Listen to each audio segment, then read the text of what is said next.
Hello everyone, সবাইকে স্বাগত জানাচ্ছি আজকে আমাদের নিউটনের মেকানিক্সের নতুন একটা লেকচারে। এটা হচ্ছে আমাদের মেইন ফেসবুক গ্রুপ আর এটা হচ্ছে আমাদের মেইন ফেসবুক পেজ। তুমি যদি এখানে জয়েন বা লাইক দেওয়া না থাকো তাহলে জয়েন বা লাইক দিতে পারো, কেমন? আচ্ছা, তাহলে চলো আমরা শুরু করার চেষ্টা করি। আমরা লাস্ট ক্লাসে তোমার হচ্ছে কিন্তু ওই জড়তার ভ্রমণকে কিছু ম্যাথ করতেছিলাম।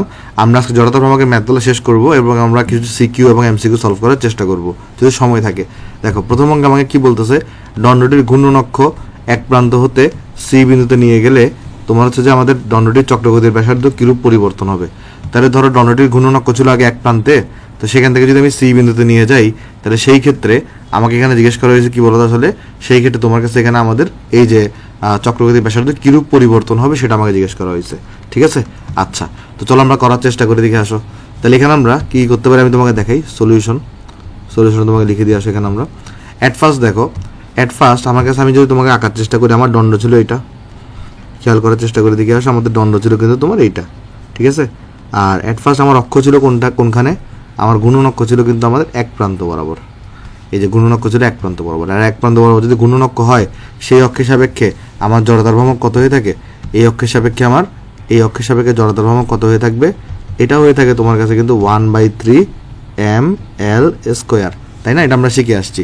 তাহলে এখানে চক্রগতির ব্যাসার্ধ কত হবে আমরা সবাই জানি, I = mk²। তাহলে তুমি এখানে বড় হাতের এম ইউজ করতে পারো, কোনো সমস্যা নেই। তাহলে তুমি এখানে বড় হাতের এমও ইউজ করতে পারো। তাহলে আমরা যদি এই যে মানে প্রান্তগামী অক্ষ এক প্রান্ত, আমরা এখানে যদি বলি এক প্রান্তগামী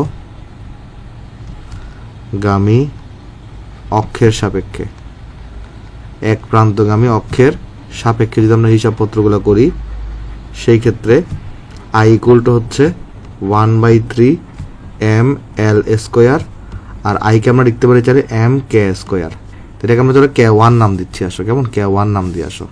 তাহলে সেই ক্ষেত্রে আমার কাছে একটু করে বলো তো, বোথ সাইড থেকে কাটাকাটি যাবে, তাহলে k1² এটাই করলে কি থাকবে, 1/3 l² থাকবে। তাহলে এখানে আমার সেই ক্ষেত্রে কত আসবে বলো তো একটু করে, যদি আমি k1 বের করতে চাই তাহলে k1 = আসবে, রুট করে দিলে l আসবে এখানে, আর 3 কে রুট করে দিলে এখানে কত আসবে তোমার, √3 আসবে। 3 কে রুট করে দিলে √3 আসবে, ঠিক আছে? 3 কে রুট করে দিলে √3 আসবে, আসলো। তাহলে এখানে কত আসছে আমার, যদি সুন্দর করে লিখি এটাকে, তাহলে l/√3 আসছে আমার কাছে, l/√3 আসছে, ঠিক আছে? l/√3, সেটা হচ্ছে আমার k1 চলে আসছে। এবার আমাকে বলছে কি, এই ঘূর্ণন অক্ষটাকে তুমি সি বিন্দুতে নিয়ে যাও। তাহলে সি বিন্দুটা কোথায় আছে খেয়াল করে দেখো, আমার এখানে কিন্তু দেখানো আছে যে এটা যদি মিড পয়েন্ট হয়ে থাকে, এটা যদি আমার মিড পয়েন্ট হয়ে থাকে, তাহলে পুরো দণ্ডের দৈর্ঘ্য কিন্তু আমাকে 8 সেন্টিমিটার দেওয়া, তাহলে এটা হবে 4 সেন্টিমিটার, কারণ এই পুরোটা দেওয়া আছে 6 সেন্টিমিটার, কেমন?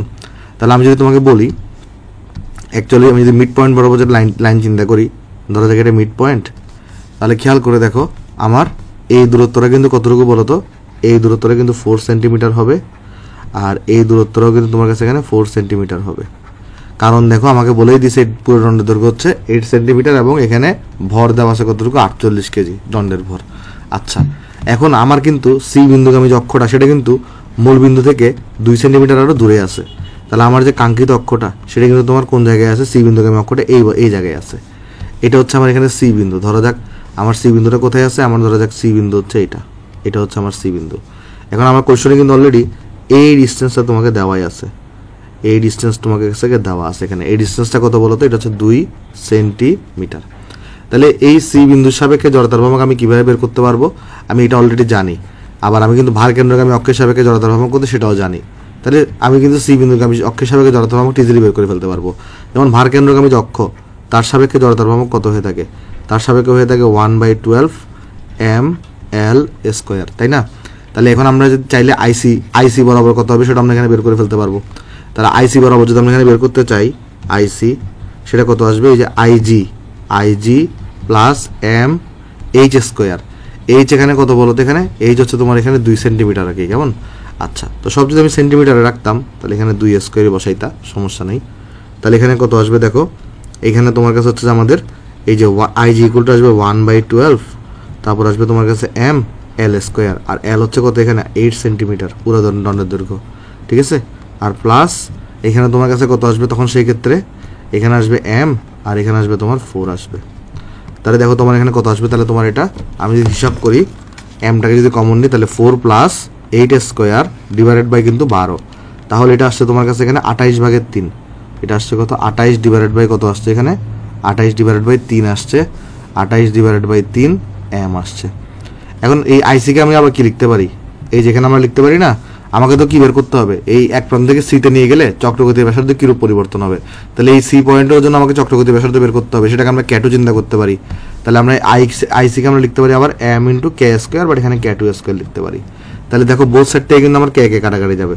তাহলে এখানে আমার কাছে k2 গুলো তখন কত থাকবে তোমার কাছে, এখানে আমার যদি m কাটাকাটি যায় তাহলে আমার বোথ সাইড থেকে, তাহলে k2 গুলো থাকবে √28/3, √28/3 থাকবে, √28/3 থাকবে। ঠিক আছে, বুঝতে পারছো? তাহলে k1 এবং k2 মান কিন্তু আমি এখানে পেয়ে গেছি। তাহলে এখন আমাকে এখানে বের করতে বলছে কি, আমাকে এখানে বের করতে বলছে ব্যাসার্ধে কিরূপ পরিবর্তন হবে। তাহলে এখানে আমি যদি তোমার এখানে ধরো যাক যদি ওই k2 বাই যদি k1 করতাম তাহলে কিন্তু আমি পেয়ে যেতাম। অথবা আমি দেখো L মানে কিন্তু আমি জানি, L মানে কিন্তু কতটুকু, L মানে এখানে তোমার দণ্ড দৈর্ঘ্য দেওয়া আছে 8 সেন্টিমিটার।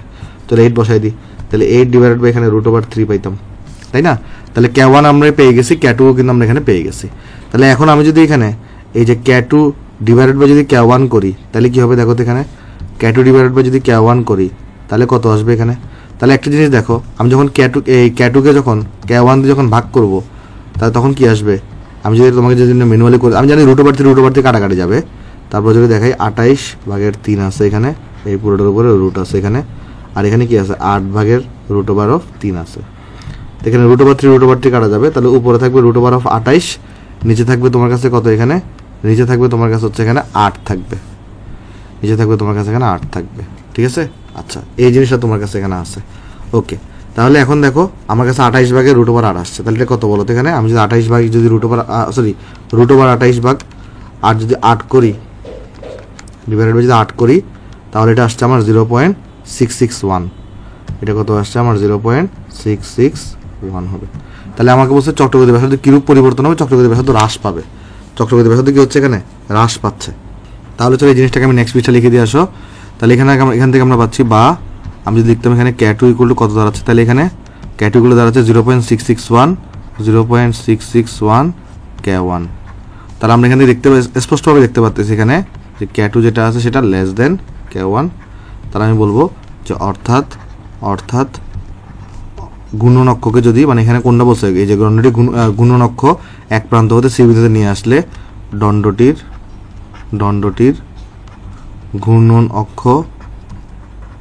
ঘূর্ণন অক্ষ এক প্রান্ত হতে সি বিন্দুতে নিয়ে আসলে কি হবে বলতো, এখানে আমাদের এখানে চক্রগতির ব্যাসার্ধ হ্রাস পাবে। তুমি চাইলে কতটুকু হ্রাস পাবে সেটাও বের করতে পারো। চক্রগতির ব্যাসার্ধ হ্রাস পাবে, আমরা চাইলে কিন্তু অ্যামাউন্টটাও বের করতে পারি। ঠিক আছে, তো অ্যামাউন্টটা কত হবে দেখো তো, এখান থেকে তুমি চাইলে বের করতে পারো এটা, যে তুমি এখানে হিসাব করো যে আমাদের এখানে এই যে ডেল্টা কেটা কত হবে, তাহলে এখানে ডেল্টা কে হবে তাহলে k1 - k2। তাহলে এখানে k1 তো k1ই রাখো, আর এটা কত হবে তাহলে 0.661 k1। তাহলে এখানে কত আসবে দেখো, আমি যদি 1 থেকে যদি 0.661 বাদ দিই তাহলে আসবে 0.339 k1। তারপর আমি যদি এখন হিসাব করি যে পূর্বের তুলনায় হ্রাস পাবে কতটুকু, পার্সেন্টেজ অফ হ্রাস যদি হিসাব করি, আমরা এখানে যদি লিখি পার্সেন্টেজ অফ চক্রগতির ব্যাসার্ধের হ্রাস যদি আমরা হিসাব করতে চাই, এটা ইকুয়ালটা আসবে তোমার অ্যাকচুয়ালি এখানে ডেল্টা কে ডিভাইডেড বাই k1 ইন্টু 100%। তাহলে দেখো এটা কত আসবে, এখানে ডেল্টা কেটা কত, ডেল্টা কে হচ্ছে তোমার কাছে এখানে 0.339 k1 ডিভাইডেড বাই হচ্ছে k1 গুণন হচ্ছে তোমার কাছে এখানে 100%। তাহলে কত পার্সেন্ট হ্রাস পাবে, 33.9% হ্রাস পাবে। তাহলে আমরা বলবো এখানে এই যে দণ্ডটি গুণন অক্ষ এক প্রান্ত থেকে সি বিন্দুতে নিয়ে আসলে চক্রগতির ব্যাসার্ধ 33.9% হ্রাস পাবে। ঠিক আছে, তাহলে এটা হচ্ছে আমার কাছে এখানে আনসার। তাহলে একটা কাজ করি, আমরা এই লেখাটাকে উপরে না লিখে আমরা উপরে নিচে লিখতে পারি, কেমন, কারণ আনসার সহ আমরা তাহলে এটা লিখতে পারবো আর কি। তাহলে এটাকে চলো উপরে তুলে দিয়ে আসো, এই জিনিসটাকে চলো উপরে তুলে দিই। হ্যাঁ, একটা সেকেন্ড। হ্যাঁ, তাহলে এখানে আমি বলবো অর্থাৎ দণ্ডটি ঘূর্ণন অক্ষ এক প্রান্ত হতে সি বিন্দু নিয়ে আসলে চক্রগতির ব্যাসার্ধ এত পার্সেন্ট হ্রাস পাবে। কত পার্সেন্ট হ্রাস পাবে? এই যে 33.9% হ্রাস পাবে। ওকে, এভাবে করে কিন্তু আমরা লিখতে পারি এখানে। আশা করি সবাই জিনিসটা আমরা বুঝতে পারছি। এটা হচ্ছে আমার কাছে এখানে আনসার। ওকে, তাহলে চলো আমরা নেক্সট অঙ্কে চলে যাই। এটা তো আমাদের শেষ, নেক্সট অঙ্কে চলে যাই। নেক্সট অঙ্কে দেখো আমাকে বলতেছে কি, নেক্সট অঙ্কে আমাকে বলতেছে যে ভরের একটা বস্তু সুতার অগ্রভাগে বাঁধা অবস্থায় ঘর্ষণবিহীন টেবিলের উপর 0.6 মিটার ব্যাসার্ধের বৃত্তাকার পথে এত বেগে ঘূর্ণায়মান অবস্থায় আছে। সুতার প্রান্ত টেবিলের মধ্যে একটা ছিদ্র দিয়ে নিচে নামানো আছে। এখন সুতাটিকে নিচের দিকে টেনে বৃত্তাকার পথের ব্যাসার্ধ 0.4 মিটার করা হলে বস্তুর ব্যাগ কত হবে সেটা তোমাকে এখানে জিজ্ঞেস করা হয়েছে। আচ্ছা, তো এখানে আমি তোমাকে জিনিসটা চলো বুঝাই বলে আসো। এখানে আসলে হচ্ছেটা কি খেয়াল করে দেখার চেষ্টা করি। এখানে আমাদের একটা ফার্স্ট অফ অল আমরা একটা টেবিল আছে, তাই যদি টেবিল চিন্তা করার চেষ্টা করি, তার আমাদের ধরা যাক টেবিলটা হচ্ছে আমাদের এইটা, ধরা যাক আমাদের টেবিলটা হচ্ছে এইটা, ধরা যাক একটা টেবিল এখানে আঁকতেছি আমরা, কেমন? তাহলে ধরা যাক একটা টেবিল হচ্ছে আমরা এখানে আঁকছি। ওকে, এটা হচ্ছে আমার একটা টেবিল। তা আমি এটা আসলে দুইটা চিত্র আঁকবো, তোমাকে দেখাচ্ছি আসো আস্তে আস্তে। এটা হচ্ছে আমাদের একটা টেবিল। ওকে, সেটা হচ্ছে আমাদের একটা টেবিল। হ্যাঁ, তা আমি টেবিলটাকে একটু কপি করে রাখবো। একটু আমি এই পাশে একটা টেবিলের চিত্র আঁকবো। ওকে, আচ্ছা, দুইটা কেন আঁকছি এখনই বুঝতে পারবা। এখানে বলতেছি কি, ভরের একটা বস্তু সুতার অগ্রভাগে বাঁধা অবস্থায় একটি ঘর্ষণবিহীন টেবিলের উপর 0.60 মিটার ব্যাসার্ধের বৃত্তাকার পথে এত বেগে ঘুরতেছে। তাহলে ধরা যাক তুমি এখানে হচ্ছে একটা এইটার সেন্টার, এটাকে সেন্টার করে করে করে একটা কিন্তু বস্তু সেই বৃত্তাকার পথে ঘুরতেছে টেবিলের উপরে। ঠিক আছে, একটা বস্তু বৃত্তাকার পথে টেবিলের উপর ঘুরতেছে। তাহলে এখানে ধরা যাক তুমি একটা বস্তুকে চিন্তা করো, যেই বস্তুটা মানে এখানে কিন্তু সুতা দিয়ে ঘুরাচ্ছি আমি। সুতাটাকে কোথায় নামাই দিছি আমি? সুতাটা কিন্তু আমার এখানে এই যে সুতার এক প্রান্ত কিন্তু টেবিলের নিচে নামানো আছে। এই যে খেয়াল করে দেখো, সুতার এক প্রান্ত টেবিলের নিচে নামানো, সুতার এক প্রান্ত টেবিলের নিচে নামানো। ঠিক আছে, এই যে এটা হচ্ছে সুতা। তো এটা কাজ করে আমি এটাকে তো লাল কালার করে দিই, সুতার এক প্রান্তটা টেবিলের নিচে নামানো। এটা হচ্ছে আমার কাছে এখানে সুতা। ওকে, আচ্ছা, তাহলে আমি কি করতেছি এখন এটাকে, এই ভরের বস্তুটাকে, তাহলে এটার ভর হচ্ছে এটার ভর হচ্ছে এই ভরের বস্তুটাকে আমি একটা ঘর্ষণবিহীন টেবিলের উপরে 0.60 মিটার ব্যাসার্ধের বৃত্তাকার পথে, তাহলে এখানে যে ব্যাসার্ধটা দেওয়া আছে সেটা হচ্ছে 0.6 মিটার, সেটাকে আমি ধরে বলতে পারি R1। আর এটাকে এত পথে এখানে একটা ভেলোসিটিতে ঘুরতেছে, ধরা যাক সেটা V1টা কতটুকু? 2.4 মিটার পার সেকেন্ড। আচ্ছা, এখন সুতাটিকে নিচের দিকে টেনে বস্তুর বৃত্তাকার পথের ব্যাসার্ধ এত করা হয়ে গেছে। তাহলে এখন আমি কি করছি, তাহলে এইটার সাপেক্ষে কিন্তু আমার বস্তুটা ঘুরতেছে, এই বিন্দুটার সাপেক্ষে। আর এটা কিন্তু একটা বিন্দু বস্তু। তাহলে এখন আমি কি করছি, এটাকে নিচের দিকে টান দিছি, সুতাটাকে নিচের দিকে টান দিয়ে আমি এখন ব্যাসার্ধকে ছোট করে ফেলছি। তাহলে আমার যে এখানে যে মূল ঘূর্ণন বিন্দুটা ছিল, এখন ব্যাসার্ধটা ছোট হয়ে গেছে। তাহলে এখন আমার বস্তুটার বৃত্তাকার পথের যে পরিধি সেটাও ছোট হয়ে যাবে এবং জিনিসটা পথটা এরকম হয়ে যাবে। এখন সেটা কিন্তু এভাবে ঘুরতেছে। এখন তাহলে খেয়াল করে দেখো, এখন কিন্তু আমার ব্যাসার্ধ কতটুকু? এখন আমি সুতাটাকে কি করছি, অ্যাকচুয়ালি নিচের দিকে টান দিছি। ঠিক আছে, তাহলে আমি সুতাটাকে যদি দেখাই দিই, আমার সুতাটা কিন্তু নিচ দিক দিয়ে আছে, এই সুতাটাকে আমি নিচ দিক দিয়ে এখানে টান দিছি। ওকে, তাহলে টান দেওয়ার ফলে কি হয়েছে, এখানে দেখো টান দেওয়ার ফলে যে ঘটনা হয়েছে, এখানে এই যে ব্যাসার্ধটা, এটাকে আমি R2 যদি বলি, সে R2 ভ্যালু হয়ে গেছে 0.4 মিটার। এই যে দেখো 0.4 মিটার করা হয়েছে, আগে 0.6 মিটার ছিল। তাহলে এখন বস্তুটার ভ্যালোসিটি কত হবে সেটা জিজ্ঞেস করছে। এখন বস্তুটার ভ্যালোসিটি কত হবে সেটা তোমাকে আস্ক করা হয়েছে, V2টা কত হবে। এখন তুমি খেয়াল করে দেখো তো, এখানে অবশ্যই যেহেতু ঘূর্ণন অবস্থায় আছে বস্তুটা, তাহলে এখানে অবশ্যই কৌণিক ভরবেগ সংরক্ষিত থাকবে। তাহলে কৌণিক ভরবেগ সংরক্ষিত থাকলে আমাকে এখানে একটু করে বলো, সেটা হচ্ছে তাহলে এখানে আমাদের কী হবে, I1 = I1 ω1। মানে এখানে আমরা তাহলে লিখতে পারবো যে এই ক্ষেত্রে কৌণিক ভরবেগ সংরক্ষিত থাকবে। এই ক্ষেত্রে কৌণিক ভরবেগ সংরক্ষিত থাকবে, তাই না? তো সংরক্ষিত থাকলে আমার তাহলে এখানে IL = কত হবে, I ω হবে। তার মানে আমার I1 ω1 = হবে I2 ω2 হবে। তাহলে এখন আমরা I1 মানে কি জানি বলো তো একটু করে? যেহেতু এই বস্তুটা এটা একটা বিন্দু বস্তু এবং সেটা এখানে এই বিন্দু রেসপেক্টে করতেছে, তাহলে এটার জন্য I1 = হবে m × R1 এর স্কয়ার। I1 = হবে m × R1 এর স্কয়ার ইন্টু ω1 কে তো আমরা ওমেগা লিখতে পারবো না, কারণ আমার ওমেগা দিয়ে কোনো কাজ নাই। আমরা জানি B = ωr, তাহলে ওমেগা = কত হবে, V/r। তাহলে এখানে হবে V1 / কত হবে বলো তো, R1 হবে। V1 / কত হবে, R1 হবে। আর এখানে কি হবে I2 m of m r2 square হবে, আর ওমেগা 2টা তাহলে কত হবে এখানে v2 ডিভাইডেড বাই r2 হবে, v2 ডিভাইডেড বাই এখানে r2 হবে। তাহলে এখন দেখো, তাহলে এখন কিন্তু হিসাবটা খুব সিম্পল, আমি বোথ সাইড থেকে m কাটাকাটি করতে পারি, r1 কাটাকাটি করতে পারি, কাটাকাটি করলে এখানে কি থাকবে শুধুমাত্র v1 r1 থাকবে, আর এখানে শুধুমাত্র v2 r2 থাকবে, ঠিক আছে। আচ্ছা, তাহলে এখন এরকম যদি থাকে তাহলে এখান থেকে আমাকে ভেলোসিটি 2টা বের করতে বলছে। সো আমি তাহলে ভেলোসিটি 2টা খুব ইজিলি বের করে ফেলতে পারবো। ভেলোসিটি 2 ইকুয়াল টু হবে v1 r1 ডিভাইডেড বাই হচ্ছে r2, তাই না? তাহলে এখানে কত আসবে দেখো, এখন আমি সব ভ্যালু কিন্তু জানি যে v1 এর ভ্যালুটা কত, v1 এর ভ্যালু হচ্ছে তোমাকে দেওয়া 2.4 দেওয়া, r1 কত, r1 হচ্ছে তোমাকে দেওয়া 0.6 দেওয়া, r2 হচ্ছে 0.4 দেওয়া। তাহলে যদি ক্যালকুলেট করি তাহলে আমাদের ভ্যালু এখানে চলে আসবে আনসার। তাহলে খেয়াল করে দেখো এখানে আমাদের কত আসবে, এখানে আমার এখানে আসবে তোমার কাছে হচ্ছে এখানে 2.4 ইন্টু 0.6 ডিভাইডেড বাই কিন্তু 0.4, তাহলে এটা আসছে আমার 3.6, এখানে আসছে আমার কাছে 3.6 মিটার পার সেকেন্ড। তাহলে এটা হচ্ছে আমার কাছে এখানে আনসার, মিটার পার সেকেন্ড, এটা হচ্ছে আমার কাছে এখানে আনসার, ঠিক আছে। আচ্ছা, আশা করি সবাই জিনিসটা আমরা এখানে বুঝতে পারছি। তো এটা হচ্ছে আমার কাছে এখানে আনসার। ওকে, তাহলে চলো আমরা নেক্সটে চলে যাওয়ার চেষ্টা করি। আমরা নেক্সটে চলে যাওয়ার চেষ্টা করি। নেক্সটে দেখো আমাকে বলতেছি কি, একটি সাইকেলের চাকার ভর দেওয়া আছে 4 কেজি, খুব ভালো কথা, এবং ব্যাসার্ধ দেওয়া আছে 30 সেন্টিমিটার। চাকাটির মধ্যে 18 গ্রাম ভরের 200টি স্পোক লাগানো থাকলে যে সমগ্র সিস্টেমটির এক্সেলের সাপেক্ষে জড়তার ভ্রামক কত সেটা তোমাকে নির্ণয় করতে বলছে।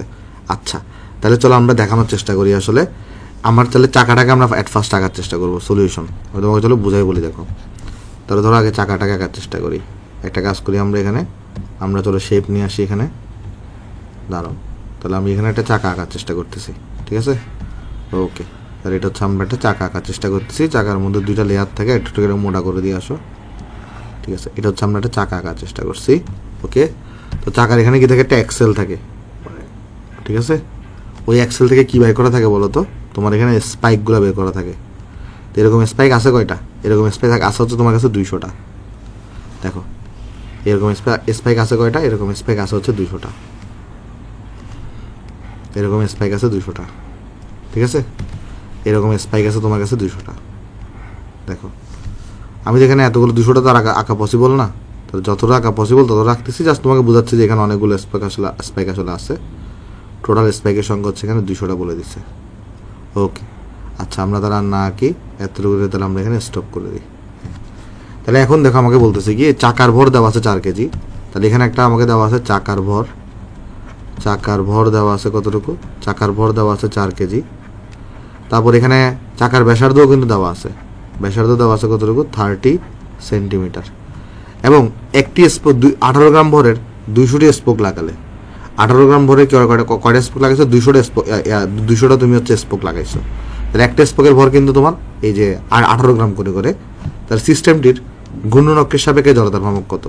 ঘূর্ণনক্ষ বলতে বোঝাচ্ছে এই যে এক্সেলটা তুমি দেখতেছো, এই এক্সেল দিয়ে তুমি একটা অক্ষ পাস করো, এই এক্সেল দিয়ে একটা অক্ষ পাস করো। এটাতে দেখানো একটু টাফ। এই এক্সেল দিয়ে তুমি একটা অক্ষ পাস করছো, ঠিক আছে। এই এক্সেলটা দিয়ে তুমি একটা এখানে অক্ষ পাস করছো। ওকে, মানে তুমি চাইলে এই ব্যাপারটাকে আমি যদি চাকাটাকে যদি ফ্ল্যাট করে রাখতাম, খেয়াল করে দেখো, এই চাকাটাকে যদি আমি একটু ফ্ল্যাট করে রাখতাম তাহলে তোমার এক্সেলটা একটু মানে অক্ষরটা একটু বুঝতে সুবিধা হইতো।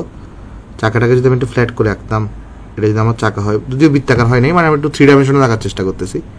এই যে চাকাটাকে জাস্ট আমরা একটু ফ্ল্যাট করে রাখছি এখানে, কেমন, এই চাকাটাকে জাস্ট একটু ফ্ল্যাট করে রাখতেছি। ওকে, একটু ফ্ল্যাট করে রাখলাম চাকাটাকে আমরা। তাহলে তখন যেটা হইতো, এই যে চাকা এক্সেলটা এখানে থাকতো, তোমার প্রতিটা দিকে কিন্তু স্পোক আছে, এদিকে স্পোক, এদিকে স্পোক, এদিকে স্পোক, এদিকে স্পোক, ঠিক আছে, এদিকে স্পোক আছে। তারপরে তোমার এদিকে স্পোক, এদিকে স্পোক, এদিকে স্পোক, এদিকে স্পোক, মানে প্রত্যেকটা দিকে কিন্তু স্পোক আছে। এখানে বৃত্তাকার, যদি দেখে মনে হচ্ছে না বৃত্তাকার, এটা 3 ডাইমেনশনে আঁকার চেষ্টা করতেছি। আর অক্ষরটা তখন কীরকম হইতো, এই যে এটার সাথে লম্বভাবে গেছে আর কি, বুঝতে পারছো।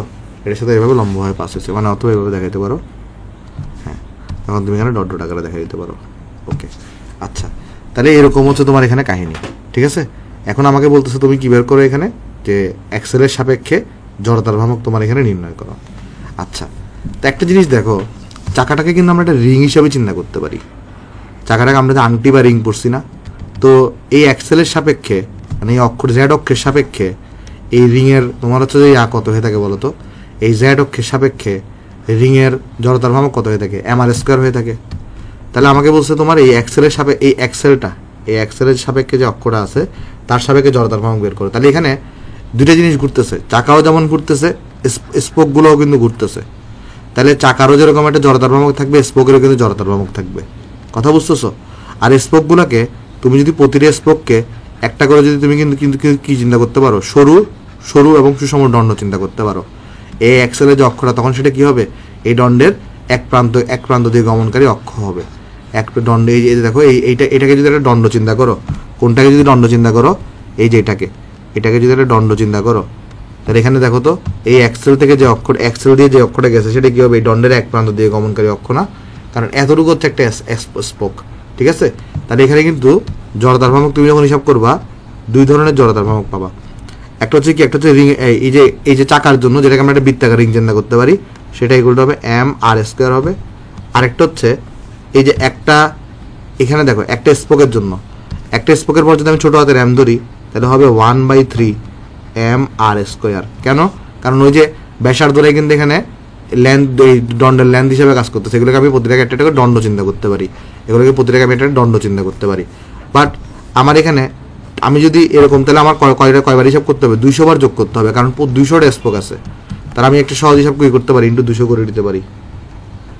তাহলে এইটা কার জন্য শুধুমাত্র বলো, এই অংশটা কার জন্য? এটা কিন্তু আসছে এই যে সাইকেলের চাকার জন্য, এটা আসছে চাকার জন্য।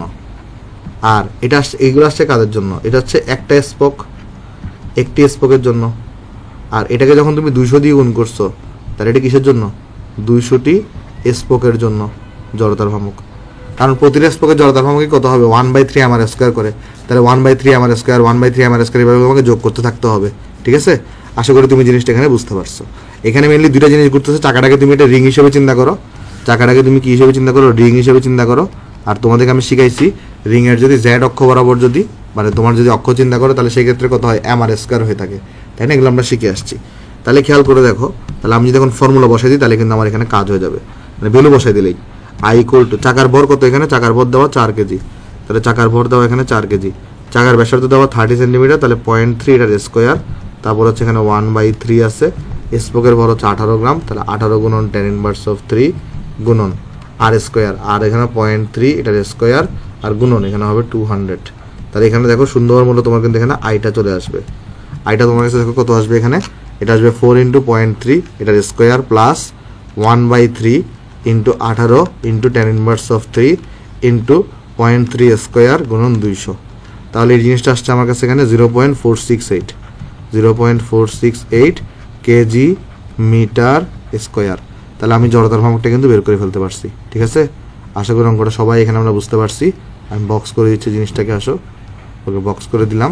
তাহলে এটা হচ্ছে আমার কাছে এখানে আনসার।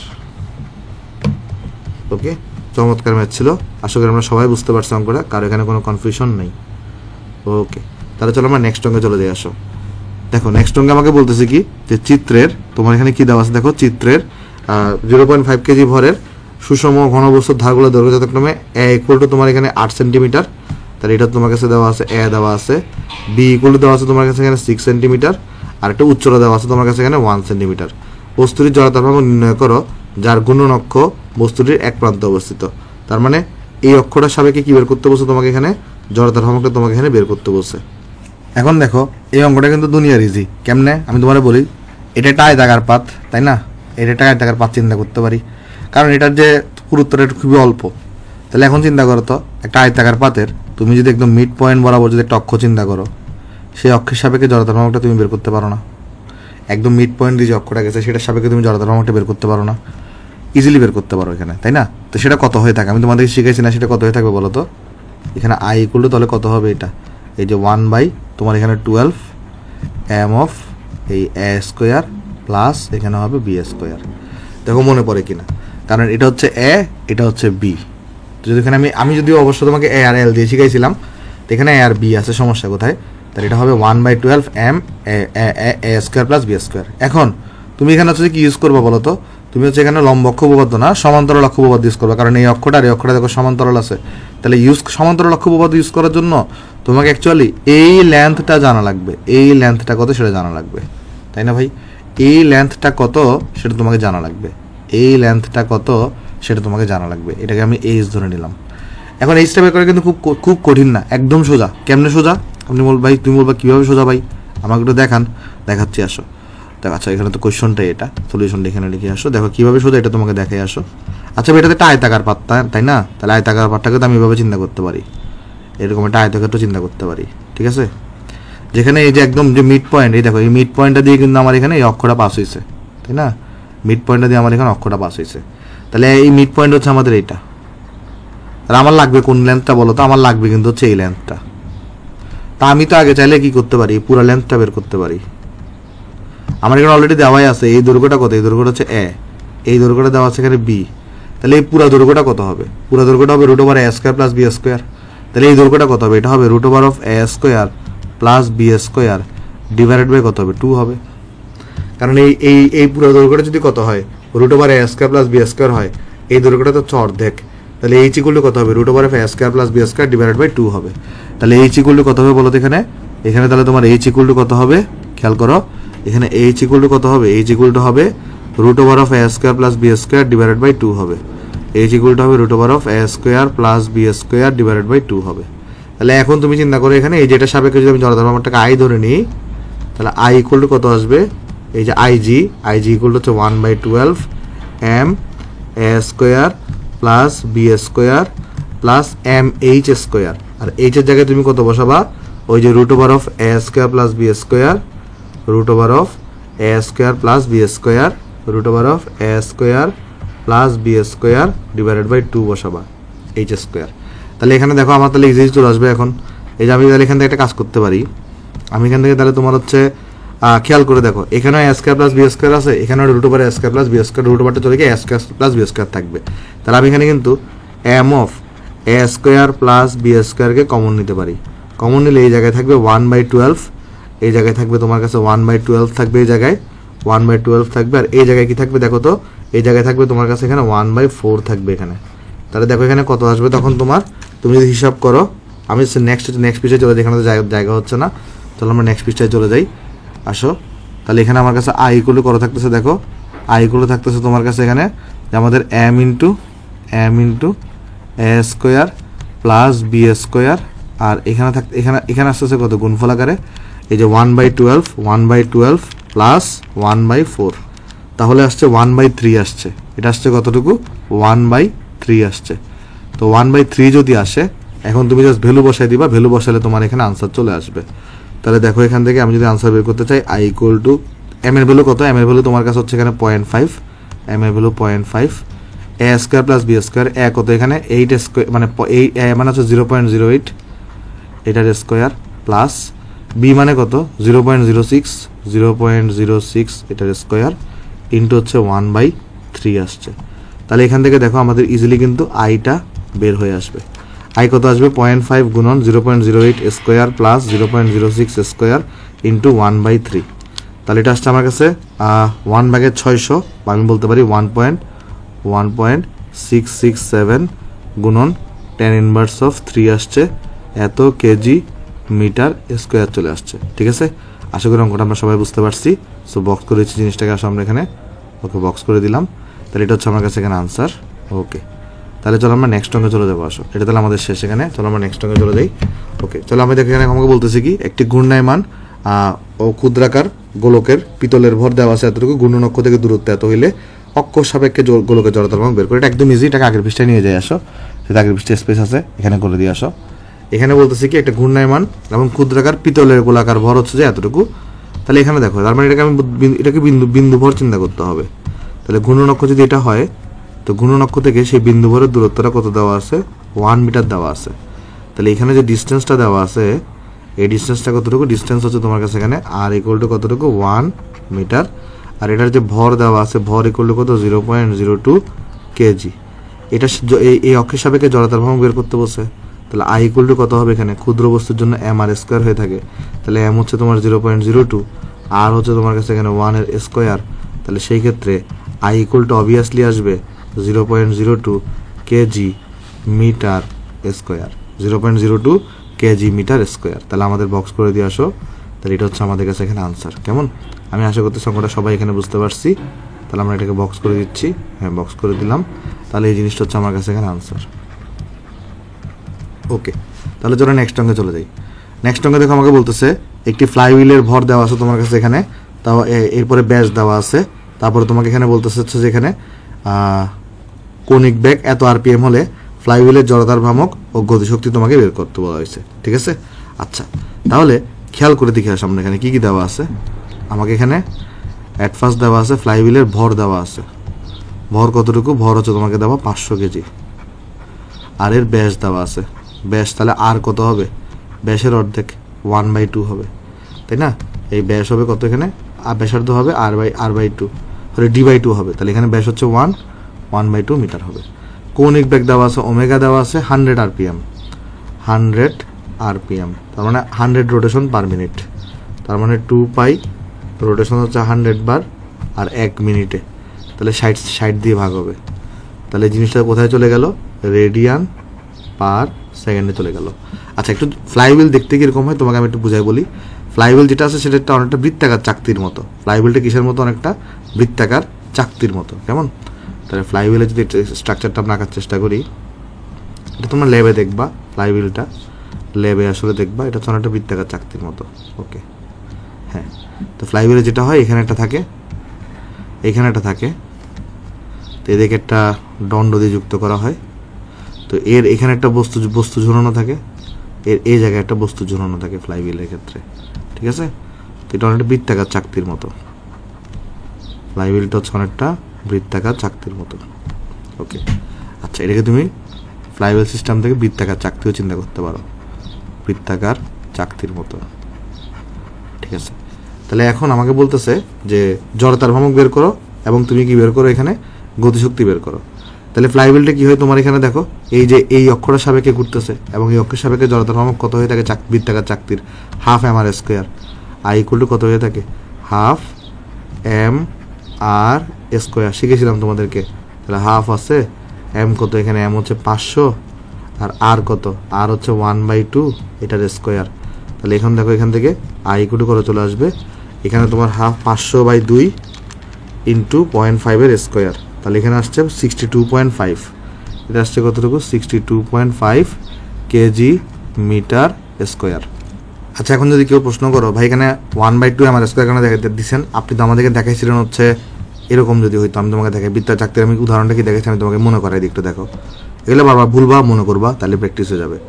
তো আমি দেখাইছিলাম কিন্তু তোমাকে, যদি আমাদের কি হতো, অক্ষটা এই যে x অক্ষ দিয়ে যাইতো, অক্ষটা যদি আমার x অক্ষ দিয়ে যাইতো, অথবা যদি অক্ষ y অক্ষ দিয়ে পাস করতো, সেই ক্ষেত্রে কিন্তু এই ix আর iy এর সাপেক্ষে জড়তার ভ্রামক কিন্তু হইতো 1/4 mr স্কোয়ার। আর কখন 1/2 হইতো? যদি আমাদের কি হইতো, অক্ষটা z অক্ষ দিয়ে যাইতো। অক্ষ যদি কি হইতো বলো তোমার কাছে? z অক্ষ দিয়ে যাইতো, তখন তোমার কাছে হচ্ছে এখানে কি হইতো? 1/2 mr স্কোয়ার হইতো। তাহলে এখানে 1/2 mr স্কোয়ার কেন দিছি এখনই বলতেছি তোমাকে আমি। দেখো, যদি এরকম আমার যদি কি হইতো বলো তো, এখানে এই যে z অক্ষ দিয়ে যদি পাস করতো, সেই সময় কত হইতো বলো তো? z অক্ষ দিয়ে পাস করলে এই সময় হইতো তোমার কাছে এখানে iz equal to 1/2 mr square. তো এখানে আমি দেখো তোমাকে বুঝাই বলি, ফ্লাইহুইলটা কীরকম হয়। এটা কিন্তু এরকম তোমার হচ্ছে, তোমরা দেখছো কিনা আমি জানি না, আসলে ফ্লাইহুইলটা যেরকম চাকতির মতো, এটা কিন্তু এইটার সাপেক্ষে ঘুরতেছে এবং এটা কিন্তু দেখো এটাকে ছেদ করে চলে গেছে। এই যে অক্ষরটা যেটা আছে, এটা কিন্তু ছেদ করে চলে গেছে, এটা কিন্তু ছেদ করে চলে গেছে। এটা একটা চাকা, এই চাকতির মতো, বৃত্তাকার চাকতির মতো। এবং এটাকে না, মানে আমি তোমাকে বুঝাই বলি, এটাকে তো দাঁড় করে রাখা হয়েছে, তো এইটার যে অক্ষটা সেটা কিন্তু এই বরাবর এটাকে ছেদ করে চলে গেছে। তার মানে জিনিসটা হচ্ছে এরকম অনেকটা, মানে আমি এভাবে চিন্তা করতে পারি তোমাকে। দেখো, এই যে আমি যদি এটাকে যদি একটু করে তোমাকে দাঁড়া করায় দেখাই, ফ্লাইহুইলটা কীরকম আমি তোমাকে দেখাই আসি, একটু যদি রোটেশন করানো যেত। হ্যাঁ, ওকে। এটা কিন্তু মানে তোমার দিকে তাকায় আছে এমনটা না, মানে এটা কিন্তু তুমি যখন দেখবা, তুমি এই সরু অংশটা দেখবা। ঠিক আছে? এটা কিন্তু মানে এদিক দিয়ে ঘোরানো আর কি, জিনিসটা হচ্ছে এদিক দিয়ে ঘোরানো। তুমি কিন্তু সরু অংশটা দেখবা। আর তোমার যে অক্ষটা, এটা তো 3 ডাইমেনশনাল জিনিস, তা একা সম্ভব হচ্ছে না। তোমার অক্ষরে কিন্তু এভাবে করে পাস করছে। বুঝতে পারছো জিনিসটা? অনেকটা এভাবে চিন্তা করো। তুমি একটা আংটিকে চিন্তা করো। আংটিকে তুমি ধরো, আংটির এই অংশটা তুমি দেখতেছো, মানে আংটিটাকে তুমি ঘুরে রাখো, তখন এটা এই অক্ষরটা কিন্তু আংটির মধ্য দিয়ে গমন করছে। সেমভাবে এখানে যে অক্ষরটা থাকে সেটা কিন্তু একদম এই যে বৃত্তাকার যে চাকতি, তার কিন্তু মাঝ বরাবর থাকে, আর এটার সাপেক্ষে হচ্ছে কি করতে থাকে, এটার সাপেক্ষে হচ্ছে রোটেশন চলতে থাকে। ঠিক আছে, এটার সাপেক্ষে যদি রোটেশন চলতে থাকে তাহলে এটা কিন্তু জেড অক্ষ, এটা কিন্তু জেড অক্ষ। ঠিক আছে, এটা কিন্তু স্পর্শক বরাবর বা এক্স অক্ষ বা বাই অক্ষ বরাবর না। ওকে, তো এক্স অক্ষ বা বাই অক্ষ বরাবর হলে তো কত হইতো, 1/4 হইতো। ঠিক আছে, আচ্ছা আশা করি সবাই জিনিসটা আমরা এখানে বুঝতে পারছি, কেন আমরা এখানে 1/2 দিলাম, কেন আমরা এখানে 1/2 দিলাম, সবাই আশা করি এই জিনিসটা আমরা বুঝতে পারছি। ওকে, তাহলে এখানে আমাদের জড়তার ভ্রামকটা গেল, যাওয়ার পর আমাকে কি বের করতে বলছে, গতিশক্তি বের করতে বলছে। এখন গতিশক্তি বলতে এখানে তো রৈখিক বেগ দেওয়া নাই, তাহলে আমরা এখানে গুণন গতিশক্তি হিসেবে চিন্তা করব। তাহলে গুণন গতিশক্তি হচ্ছে হাফ আই ওমেগা স্কোয়ার, যেখানে হচ্ছে হাফ আই দেওয়া আছে কতটুকু 62.5, আর ওমেগা মানে কত, এখানে টোয়াইস পাই গুণন 100 ডিভাইডেড বাই কিন্তু 60, ডিভাইডেড বাই কিন্তু তোমার কাছে এখানে 60, আর এটার কিন্তু কি হবে, স্কোয়ার হবে, এটা হচ্ছে স্কোয়ার হবে। তাহলে এখান থেকে তুমি কিন্তু পেয়ে যাবা কি, ইকেটা পেয়ে যাবা। ইকে কত আসবে দেখো, তাহলে তোমার কাছে এখানে ইকে আসবে হাফ, তারপর 62.5 গুণন 2 পাই, দেখো এখানে আসবে কত 2 পাই গুণন 100 ডিভাইডেড বাই 60, আর এটার স্কোয়ার। তাহলে এটা চলে আসছে আমার কাছে কত, 3.342.945 জুল আসছে। ঠিক আছে, তাহলে আমার কাছে এখানে ঘূর্ণন গতিশক্তি করে চলে আসছে, এই যে এই ভ্যালুটা এখানে চলে আসছে আমার কাছে। তাহলে চলো আমি সেটাকে আনসার দেখাই দিয়ে আসো, তাহলে এটাকে চলো আমি বক্স করে দিয়ে আসো এটাকে আমরা। ওকে, এক সেকেন্ড, এটাকে চলো আমরা এখানে বক্স করে দিচ্ছি। তাহলে ঘূর্ণন গতিশক্তি আমরা এখানে বের করে ফেলছি, তারপর হচ্ছে আমরা কিন্তু এখানে আমাদের জড়তার ভ্রামক বের করতে বলছিল, সেটাও কিন্তু আমরা ভ্যালুটা এখানে বের করে ফেলছি। তাই দুটোই হচ্ছে আমার কাছে এখানে আনসার। হোপফুলি অঙ্কটা তোমরা সবাই বুঝতে পারছো এখানে। তাহলে আমাদের এটা হচ্ছে একটা আনসার, তারপর তোমার এটা হচ্ছে আমাদের আরেকটা আনসার। ঠিক আছে, ওকে, তাহলে চলো নেক্সটে চলে যাই আমরা। আসো, নেক্সট আমাকে বলতেছে যে এম ভরের এবং আর ব্যাসার্ধ বিশিষ্ট 4টি নিরেট গোলক, যেখানে বাহু হচ্ছে যে মানে গোলক এ বাহু বিশিষ্ট। এ হচ্ছে তোমার এখানে কি বলতো, এখানে এ হচ্ছে যে আমার এই বর্গক্ষেত্রটার বাহুর দৈর্ঘ্য, আর যেখানে A is very very greater than R, তার মানে গোলকের ব্যাসার্ধ থেকে অনেক বড় আর কি এগুলো, কেমন? আচ্ছা, তারপরে 4টি হিসেবে রাখা হলে যে কোনো একটি বাহুর সাপেক্ষে সমগ্র সিস্টেমের জড়তার ভ্রামক কত হবে সেটা তোমাকে এখানে বের করতে বলা হয়েছে। দেখো অঙ্কটা তুমি কীভাবে চিন্তা করবো, আমি তোমাকে চিন্তা করতে শিখে আগে আসো, সলিউশন করে দিয়ে আসো। এখানে দেখো, এখানে আমাকে বলতেছে কি 4টা নিরেট গোলক আছে। এখন আমরা সবাই জানি, যদি আমার কাছে একটা নিরেট গোলক আমরা এখানে নিই, খেয়াল করে দেখো এই জিনিসটা তো আমরা সবাই জানি, তাই না? যে কোন জিনিসটা যদি নিরেট গোলক হয়, নিরেট গোলক যদি এদিকে একটা অক্ষ চিন্তা করি, সেই অক্ষের সাপেক্ষে জড়তার ভ্রামক কত হয়ে থাকে, আইগুলো শিখে আসছিলাম আমরা 2/5 mr স্কোয়ার। এই জিনিসটা আমরা সবাই শিখে আসছি। এখন আমাকে বলতেছে এখানে তুমি কি করছো, এখানে তুমি হচ্ছে যে এখানে আমাদের দেখো, আমি যদি তোমাকে দেখাই, এই যে একটা বর্গক্ষেত্র চিন্তা করো, যেটার বাহুর দৈর্ঘ্য হচ্ছে আমাদের এ করে, এখানে একটা বর্গক্ষেত্র চিন্তা করো, এখানে একটা ধরা যাক তুমি একটা বর্গক্ষেত্র চিন্তা করতেছো, প্রত্যেকটা বাহুর দৈর্ঘ্য হচ্ছে এখানে এ করে করে। তো সেই বর্গক্ষেত্রের 4 কোণায় 4টা এখানে তুমি কাকে রাখছো, নিরেট গোলককে রাখছো। তাহলে এখানে একটা নিরেট গোলক রাখছো, তারপরে তুমি এখানে এই জায়গাটা নিরেট গোলক রাখছো, তারপরে তোমার ধরা যাক এই জায়গায় তুমি একটা নিরেট গোলককে রাখছো, তারপর ধরো তুমি এই জায়গায় একটা নিরেট গোলককে রাখছো, এরকম অবস্থায় তুমি রাখছো। ঠিক আছে, আচ্ছা এখন চিন্তা করো তো, এই যে অক্ষটা সেটা কিন্তু এদিকে পাস করতেছিল, তাই না? দেখো আমি যদি তোমাকে দেখাই, লাইনটাকে একটু করে এই পাশে আনি, হ্যাঁ, তারপরে সেমভাবে এটাকে আমি মিলাই দিয়ে আসো। ওকে, সেমভাবে ধরো, এক সেকেন্ড, আমি চলো এই লাইনটাকেও মিলাই দিই এখানে নিচে, তাহলে আমাদের বুঝতে সুবিধা হবে। আমি তোমাকে আগে ফিগারটা বোঝাচ্ছি, পরে তোমার ম্যাথ তো ইজি, ম্যাথ কঠিন না, ম্যাথ এখানে ইজি, এরকম অবস্থায় আছে। ঠিক আছে, আচ্ছা তাহলে এবার আমরা বোঝার চেষ্টা করি। আসো, সেটা হচ্ছে আমাকে বলছে কি তুমি যে কোনো একটা বাহুর সাপেক্ষে পুরা সিস্টেমটির জড়তার ভ্রামক কত হবে। ধরা যাক আমরা এই বাহুটাকে আমরা অক্ষ হিসেবে চিন্তা করতে পারি, যে কোনো একটা বাহু তুমি অক্ষ হিসেবে চিন্তা করতে পারো, এটা তোমার ইচ্ছা। ধরো তুমি যদি এই বাহুটাকে অক্ষ হিসেবে চিন্তা করো, ধরো আমরা চিন্তা করলাম যে এখানে আমার কাছে ধরা যাক একটা এই, আমি যদি এটাকে এ বলি, মানে আমি যদি এটাকে এ ধরে নিই, এটা যদি আমি বি ধরে নিই, এটা যদি আমি সি ধরে নিই, এটা যদি আমি ডি ধরে নিই, তাহলে এই সি আর ডিকে আমি কি চিন্তা করতেছি, ঘূর্ণন অক্ষ চিন্তা করতেছি। এই সি আর ডি এর সাপেক্ষে আমি কী বের, মানে সিডি অক্ষের সাপেক্ষে আমি কী বের করবো, পুরা সিস্টেমটা জড়তার ভ্রামক বের করবো। আচ্ছা, তো এখানে খেয়াল করার চেষ্টা করে দেখি। আসো, আমি একটা কাজ করি, আমি গোলকগুলোর নাম একটু নাম্বারিং করি। আসো, তাহলে এটাকে আমি 1 নাম্বার গোলক বলতেছি, ধরো এটাকে ধরো আমি 2 নাম্বার গোলক বলতেছি, এটাকে ধরো আমি 3 নাম্বার গোলক বলতেছি, এটাকে ধরো আমি 4 নাম্বার গোলক বলতেছি। তাহলে খেয়াল করে দেখো তো, এই যে 3 নাম্বার গোলকটা, তার এই 3 নাম্বার গোলকটার এই অক্ষের সাপেক্ষে জড়তার ভ্রামক কত হবে। এই যে 3 নম্বর গোলকটার এই অক্ষের সাপেক্ষে জড়তার ভ্রামক কত হবে? I = হবে I3 = হবে এই যে আমার 2/5 mr²। সেম ভাবে 4 নাম্বার যে গোলকটা আছে তার লাল অক্ষের সাপেক্ষে জড়তার ভ্রামক কত হবে? সেটাও কিন্তু 2/5 mr² হবে। বাট 1 নাম্বার গোলকটার জড়তার ভ্রামক কত হবে লাল অক্ষের সাপেক্ষে? দেখো তার ভার কেন্দ্র দিয়ে যেটা যায় সেটা সাপেক্ষে জড়তার ভ্রামক হচ্ছে 2/5 mr², আর তার ভর হচ্ছে m। আর দেখো এর ভার কেন্দ্র থেকে এই দূরত্বটা কত? এই দূরত্বটা এর ভার কেন্দ্র থেকে এই দূরত্বটা কত? এই দূরত্বটা কত? এই দূরত্বটা কিন্তু তোমাকে a দেওয়া আছে, তাহলে এখানে ওই যে h² এর পরিবর্তে a² বসাতে পারি। ওই যে আমরা করতে পারি না এখানে এরকম যে সমান্তরাল অক্ষ উপপাদ্য অ্যাপ্লাই করতেছি আর কি, যে আমরা বের করতেছি কি এই জিনিসটার এই অক্ষটার সাপেক্ষে জড়তার ভ্রামক, তাহলে আমাকে দেখতে হবে এইটার যে ভার কেন্দ্রটা সেটা দিয়ে গেছে যে এটা অক্ষ গেছে সেটার সাপেক্ষে জড়তার ভ্রামক হচ্ছে 2/5 mr² প্লাস mh²। এটা ভর হচ্ছে m, আর এখান থেকে দেখো যে অক্ষের সাপেক্ষে বের করব ভার কেন্দ্র থেকে তার দূরত্ব হচ্ছে a, তাই ma² করে দিছি। আর সেম ভাবে এখানে যে 2 নম্বর বস্তুটা আছে তার জড়তার ভ্রামক কত হবে লাল অক্ষটার সাপেক্ষে? তার ভার কেন্দ্র দিয়ে গেছে যেটা সে তার সাপেক্ষে জড়তার ভ্রামক 2/5 mr², আর ওইটার সাপেক্ষে হচ্ছে ma², তাই না? কারণ দেখো এইখানে তুমি যদি এই দূরত্বটাও যদি হিসাব করো এই যে এই দূরত্বটা এটাও কিন্তু এই হবে। ক্লিয়ার? আর আমি প্রতিটা বস্তুর কিন্তু লাল অক্ষের সাপেক্ষে বা সিডি অক্ষের সাপেক্ষে জড়তার ভ্রামকটা কত সেটা আমি বের করে ফেলতে পারছি। তাহলে আমি এখন যদি টোটালটা যোগ করে দিই তাহলে কিন্তু আমি মোট জড়তার ভ্রামক পেয়ে যাব। তাহলে সুতরাং সিস্টেমের মোট জড়তার ভ্রামক, সিস্টেমের মোট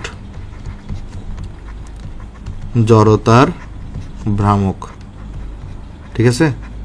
তাহলে এখানে আমাদের মোট জড়তার ভ্রামক কত আসবে? I of CD সাপেক্ষে যদি বের করি সেটা আসবে I1 plus I2 plus I3 plus I4 আসবে।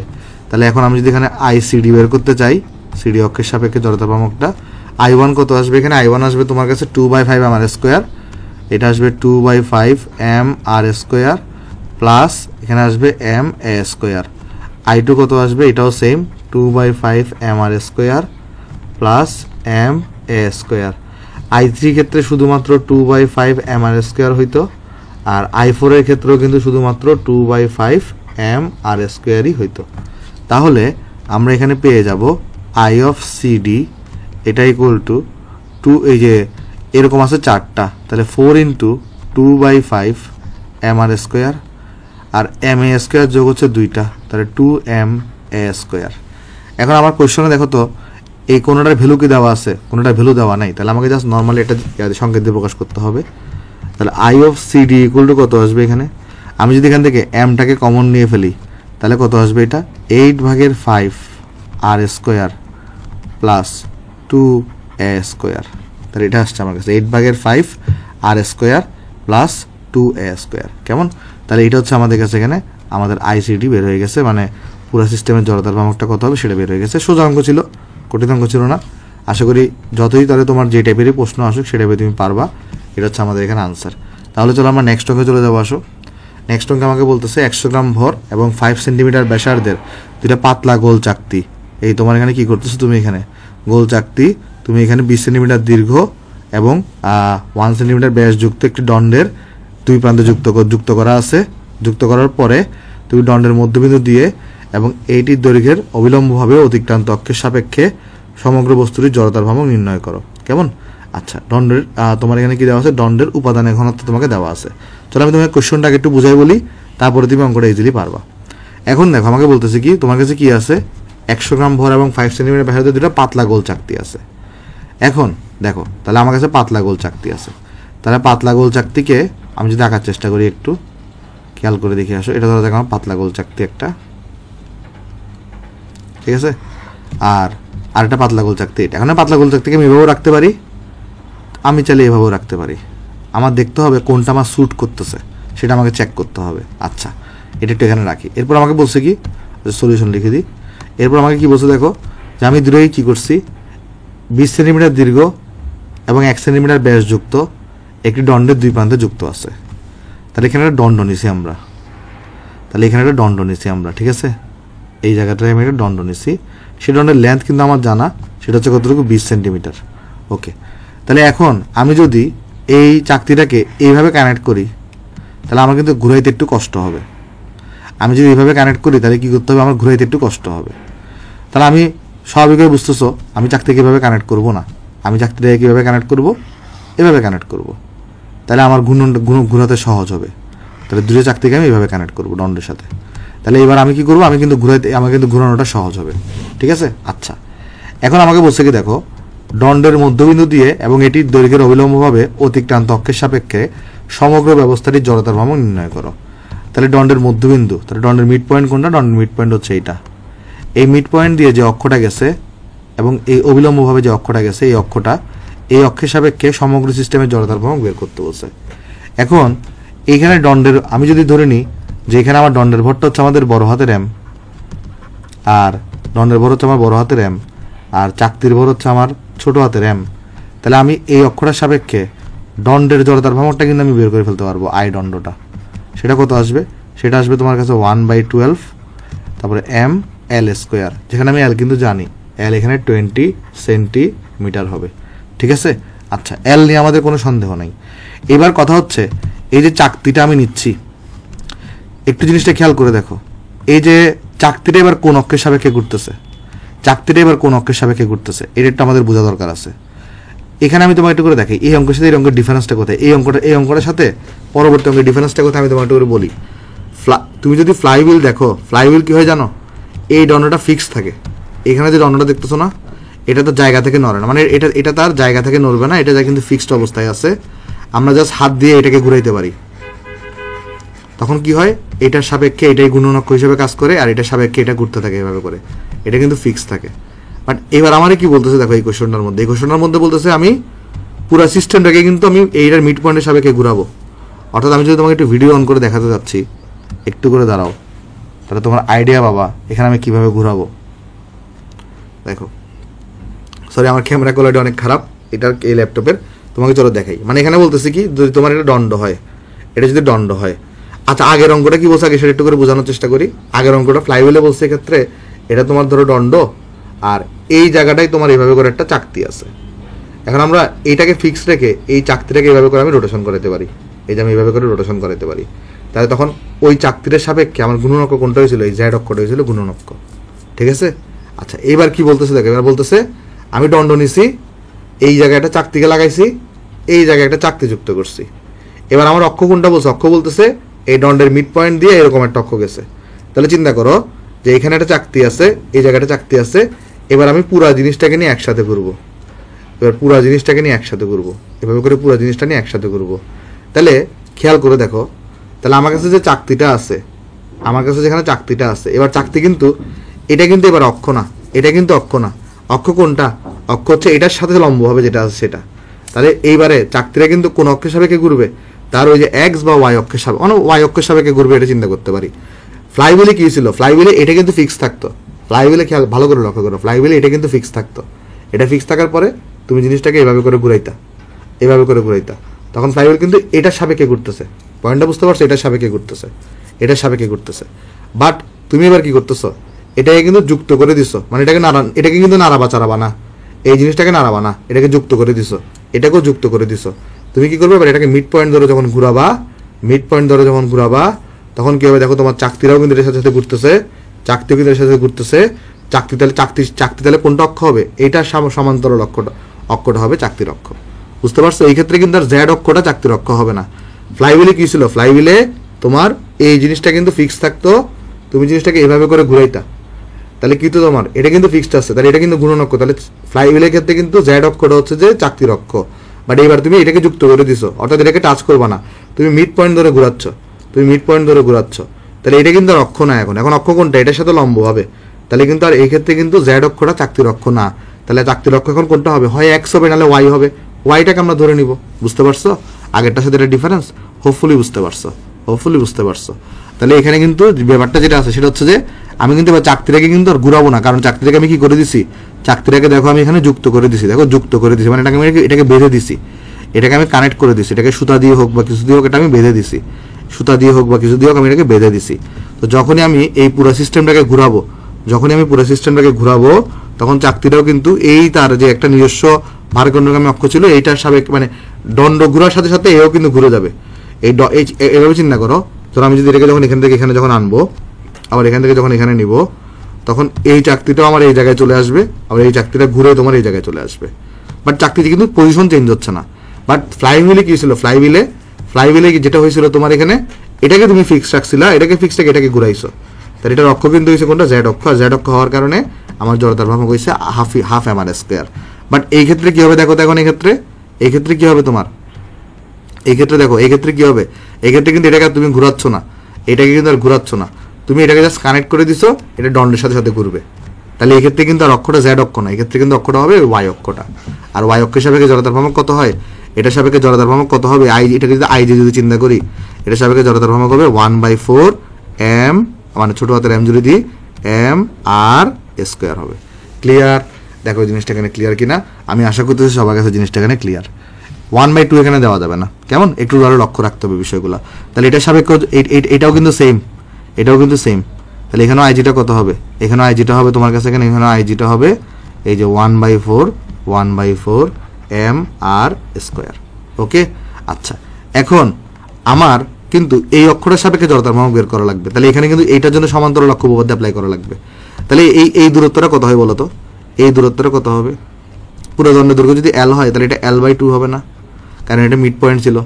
আর এই দৈর্ঘ্যটা কত হবে, কোন দৈর্ঘ্যটা, এই দৈর্ঘ্যটা কত হবে, এই দৈর্ঘ্যটা আমি যদি দেখাই, এই দৈর্ঘ্যটা কত হবে, এই দৈর্ঘ্যটা, এটা যেহেতু একটা বৃত্তাকার চাকতি, যদিও এটা বৃত্তাকার দেখে মনে হচ্ছে না, বাট এটা বৃত্তাকার চাকতি, তাহলে এটা কিন্তু তার ব্যাসার্ধের সমান হবে, এটা কিন্তু তার ব্যাসার্ধ। তাহলে ভার কেন্দ্র থেকে, এই চাকতির ভার কেন্দ্র থেকে কাঙ্ক্ষিত অক্ষ, যে অক্ষের সাপেক্ষে জড়তার ভ্রামক বের করবো তার দূরত্ব কত, এখানে মানে এখানে এইচটা কত হবে, R+L/2 হবে, কারণ এটা হচ্ছে ব্যাসার্ধ। যদিও বৃত্তাকার মনে হচ্ছে না, বাট অ্যাকচুয়ালি বৃত্তাকার, আমি 3 ডাইমেনশনাল লাগার চেষ্টা করছি। তাহলে এখানে এইচটা কত হবে বলতো, এইচটা হবে ওই R+L/2 হবে, বুঝতে পারছো? তাহলে এখন আমি যদি এই যে এটা সাপেক্ষে যদি জড়তার ভ্রামকটা বের করার চেষ্টা করি, অথবা আমি একটা কাজ করে আসো, এই যে এটা সাপেক্ষে মানে আমি চিন্তা করতেছি এরকম যে মানে ঘূর্ণনক্ষের সাপেক্ষে চাকতির জড়তার ভ্রামককে যদি আমি I1 নাম দিই, এটাকে I1 বলতাম, এটাকে I2 বললাম, দুটোটাই কিন্তু সমান আসবে, কারণ এই দুটোটার জন্যই এইচ এখানে সমান। তাহলে এখানে আমি বের করতে পারি যে I1 = I2 হবে, I1 = I2 হবে, এবং সেটা কত আসবে, সেটা আসবে 1/4 M R square plus M into H square, না এইচের জায়গায় বসাবো R+L/2 এটার হোল স্কোয়ার। বুঝতে পারছো কিনা দেখো, আমি ডাটাগুলো এখন না বসাই, তুমি ডাটাগুলো এখন বসাই দিতে পারো, সমস্যা নেই।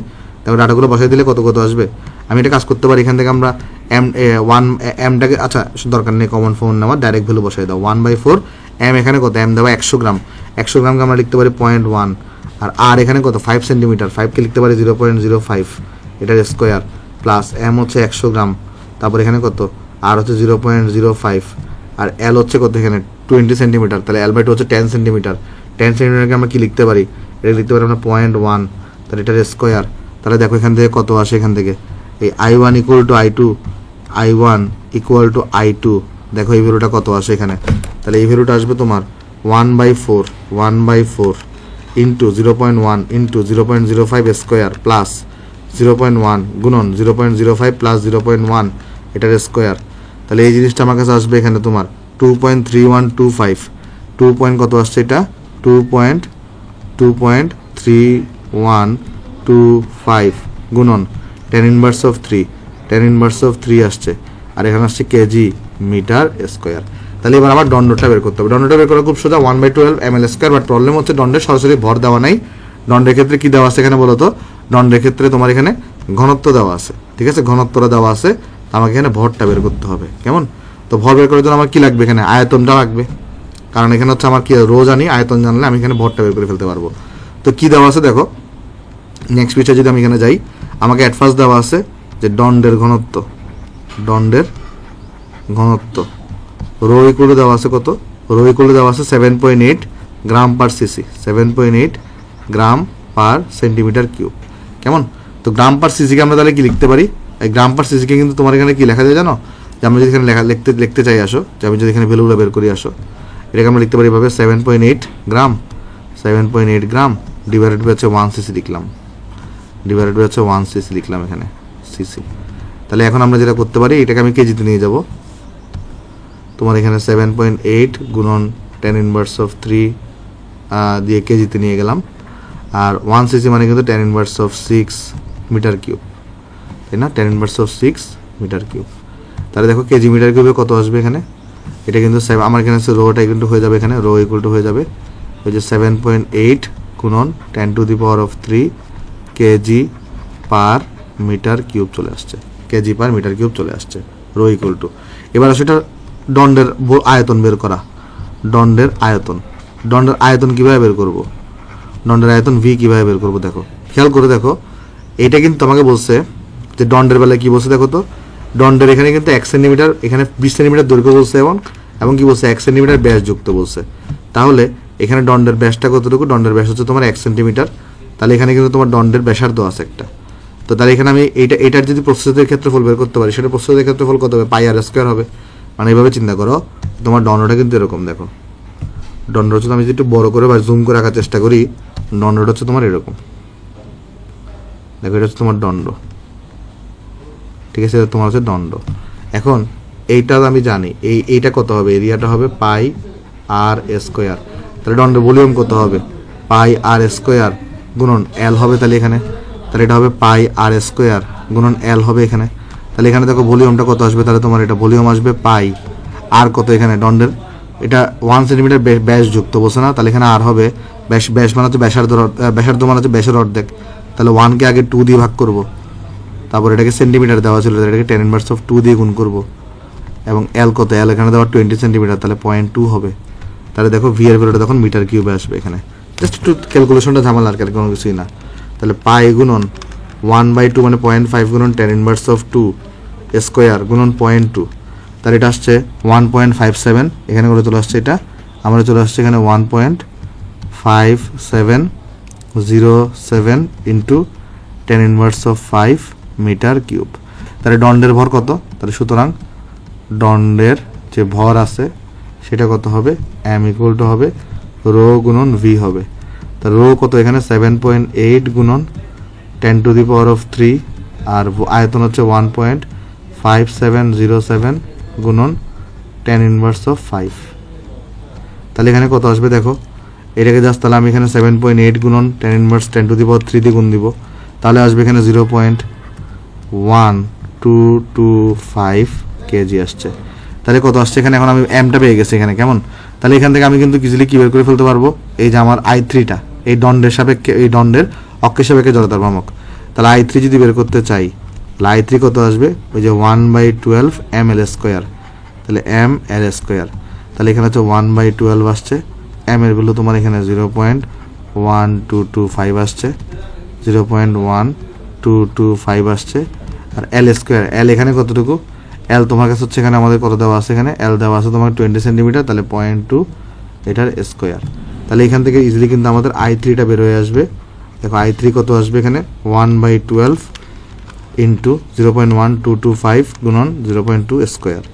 তাহলে এটা আসছে আমার কাছে 4.0833 গুণন 10 ইনভার্স অফ, একটা সেকেন্ড, গুণন 10 inverse of 4 KG metre square, কেমন, কেজি মিটার স্কোয়ার। এরপরে ওকে, তাহলে এখন আমি i1 i2 i3 বের করে ফেলছি। তাহলে এখন আমরা কিন্তু চাইলে কি বের করে ফেলতে পারি, সমগ্র সিস্টেমটা জড়তার ভ্রামক।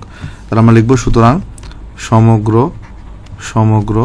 সিস্টেমের জড়তার ভ্রামক, সমগ্র সিস্টেমের জড়তার ভ্রামক।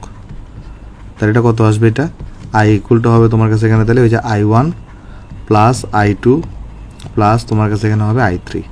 তাহলে যদি আমরা বের করে ফেলে আসো, তাহলে i ইকুয়াল টু i1 এখানে কত পাইছো তুমি, i1 পাইছো তুমি এখানে 2.3125 গুণন তোমার এখানে কত 10 ইনভার্স অফ 3, আর এটা কিন্তু i2 সেম, তাই আমি 2 দ্বিগুণ করে দিচ্ছি, প্লাস i3 কত, i3 হচ্ছে 4.0833 গুণন 10 ইনভার্স অফ 4 এখানে। তাহলে এখান থেকে আমরা ইজিলি কিন্তু কি পেয়ে যাবো, টোটাল আইটা পেয়ে যাবো। দেখো টোটাল আইটা কত আসবে এখানে আমাদের, টোটাল আই আসবে এখানে আমাদের 5.033 5.033 গুণন tan ইনভার্স অফ 3, একটু তোমরাও ক্যালকুলেশন করে দেখিও, কেজি মিটার স্কোয়ার। ঠিক আছে, এই জিনিসটা আমার কাছে এখানে আসছে, আমি বক্স করে দিচ্ছি জিনিসটাকে। ওকে, এটাকে আমরা এখানে বক্স করে দিয়েছি। ওকে, তাহলে এই জিনিস হচ্ছে আমার কাছে এখানে আনসার। ঠিক আছে, ওকে, তাহলে চলো আমরা নেক্সট অঙ্কে চলে যাই। আসো নেক্সট অঙ্কে চলে যাই। দেখো নেক্সট আমাকে কি বলতেছে এখানে, আমি যদি এটাকে একটু করে আগের পৃষ্ঠায় নিয়ে আসি। আসো কাট করলাম, এটাকে চলে এখানে নিয়ে আসি। ওকে, দেখো এখানে কি বলতেছে আমাকে, যে কোনো ব্যাসের সাপেক্ষে একটি পাতলাকার বৃত্তাকার চাকতির ঘূর্ণন জড়তা তোমার কাছে হচ্ছে কত, 10 KG metre per second square হলে চাকতির উপর লম্ব স্পর্শকের সাপেক্ষে এর ঘূর্ণন জড়তার ভ্রামক কত হবে সেটা তোমাকে জিজ্ঞেস করা হয়েছে। কেমন? আচ্ছা, তাহলে খেয়াল করার চেষ্টা করে দেখি। আসো আমরা এখানে কি বলতেছে আমার কাছে। আমাকে এট ফার্স্ট বলছে একটা চাকতিকে আমরা নেওয়ার চেষ্টা করি। এখানে আসো আমরা একটা চাকতি আঁকি, ইজি অঙ্ক। এটা ধরা যাক আমাদের একটা চাকতি। তো এখানে বলছে কি, দেখো আমি তোমার আগে সেটা বুঝাই। এটা যদি চাকতি হয়ে থাকে, তো এট ফার্স্ট তোমাকে বলতেছে যে কোনো ব্যাসের সাপেক্ষে একটি পাতলা বৃত্তাকার চাকতির ঘূর্ণন জড়তা হচ্ছে এত। তাহলে যে কোনো ব্যাসের সাপেক্ষে, তাহলে ধরা যাক তোমার এই একটা এখানে একটা ব্যাস নিছো, যে কোনো ব্যাস, তাহলে এখানে একটা ব্যাস নিছো তুমি। তাহলে এটার সাপেক্ষে তোমার জড়তার ভ্রামক দেওয়া আছে কতটুকু, এটার সাপেক্ষে তোমাকে জড়তার ভ্রামক দেওয়া আছে, এটার সাপেক্ষে জড়তার ভ্রামক হয়ে হচ্ছে যে 1/4 mr², আর এটাই করলে দেওয়া আছে তোমার কাছে 10।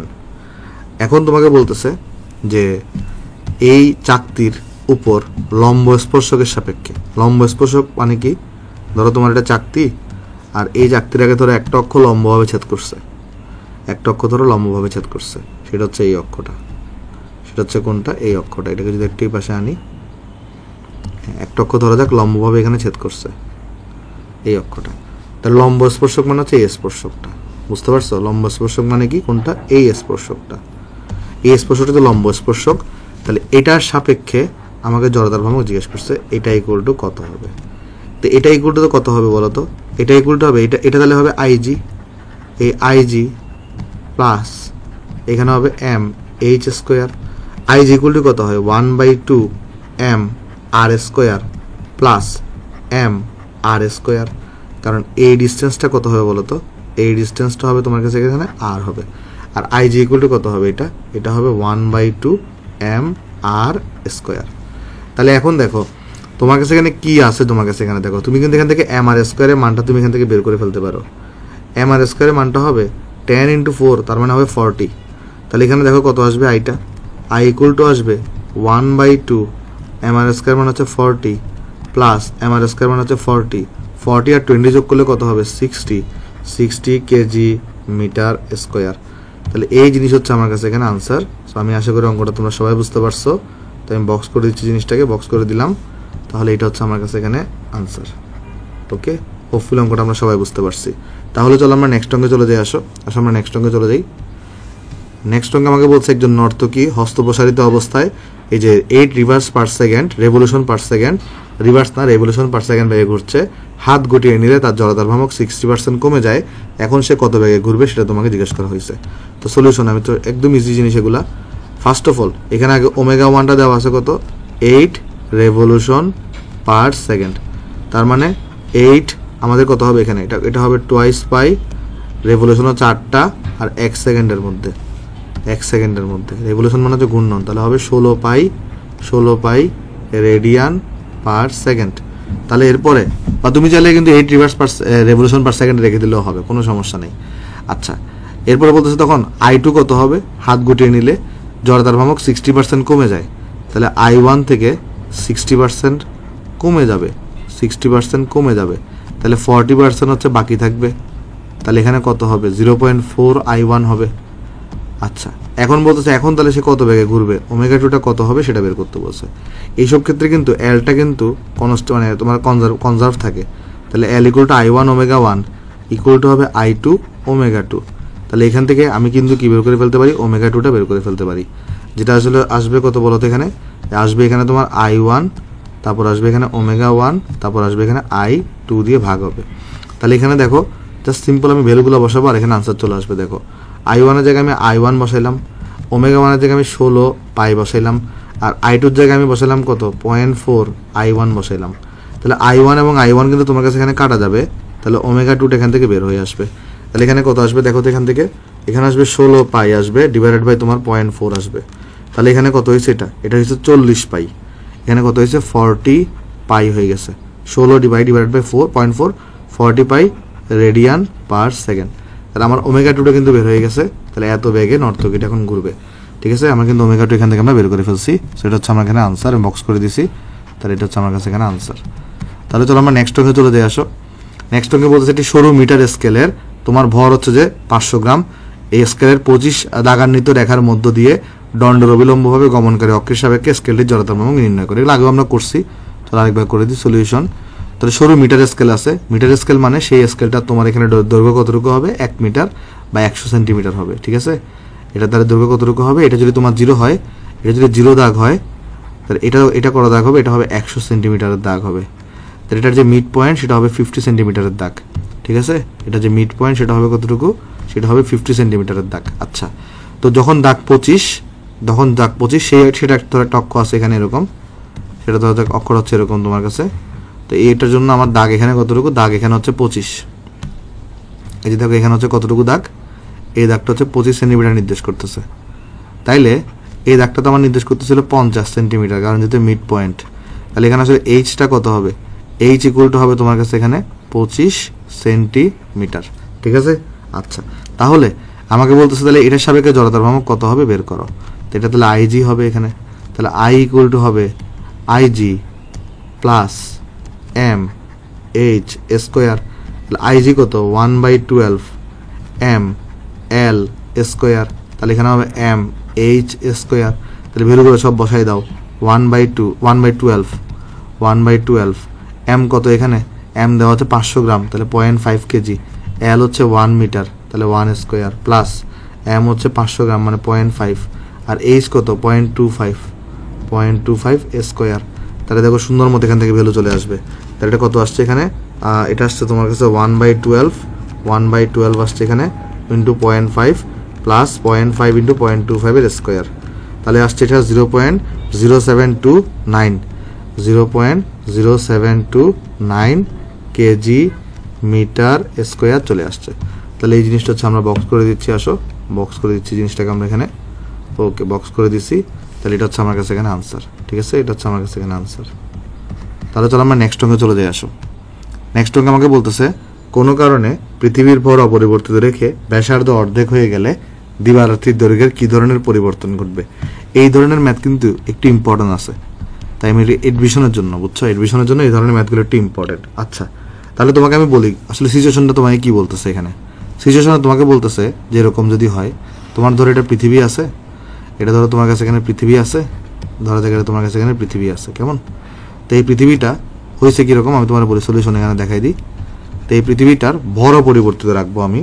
ধরো পৃথিবী তার নিজের একটা অক্ষের সাপেক্ষে ঘুরতেছে, পৃথিবী তার নিজ অক্ষের সাপেক্ষে ঘুরতেছে, এক সেকেন্ড, পৃথিবী তার নিজ অক্ষের সাপেক্ষে ঘুরতেছে, এবং সে যখন তার নিজ অক্ষের সাপেক্ষে ঘুরে তার পর্যায়কাল কত হয়, পর্যায়কাল হয়ে থাকে 24 আওয়ার। এখন বলতেছে তখন ধরো ব্যাসার্ধ যদি আর হয়ে থাকে, অ্যাট ফার্স্ট ধরা যাক আমার কাছে কি আছে এখানে, ব্যাসার্ধটা কতটুকু, ব্যাসার্ধ ধরা যাক এখানে আর দেওয়া আছে, ব্যাসার্ধ এখানে আর সে ধরে তখন এখানে ω1 বেগে ঘুরতেছে। ওকে, তাহলে এখানে আমাকে বলা হচ্ছে তোমার যে আমাদের ব্যাসার্ধ অর্ধেক হয়ে গেলে, তাহলে আমি যদি এবার কী করি, এটাকে যদি অর্ধেক ব্যাসার্ধ করে ফেলি, ব্যাসার্ধ অর্ধেক যদি করে ফেলি, অর্থাৎ এরকম অবস্থায় নিয়ে আসছি পৃথিবীটাকে, তো সেই সময় পর্যায়কাল কত হবে জিজ্ঞেস করা হয়েছে। ঠিক আছে, ব্যাসার্ধকে আমি অর্ধেক করে ফেলছি, তাহলে এখানে কিন্তু ব্যাসার্ধ আমার কতটুকু r/2, এখানে ব্যাসার্ধ কতটুকু, এখানে ব্যাসার্ধ হচ্ছে r/2। তো এই অবস্থায় আমার দিবারাত্রির দৈর্ঘ্যের কী পরিবর্তন, মানে পর্যায়কালটা কত হবে জিজ্ঞেস করা হয়েছে।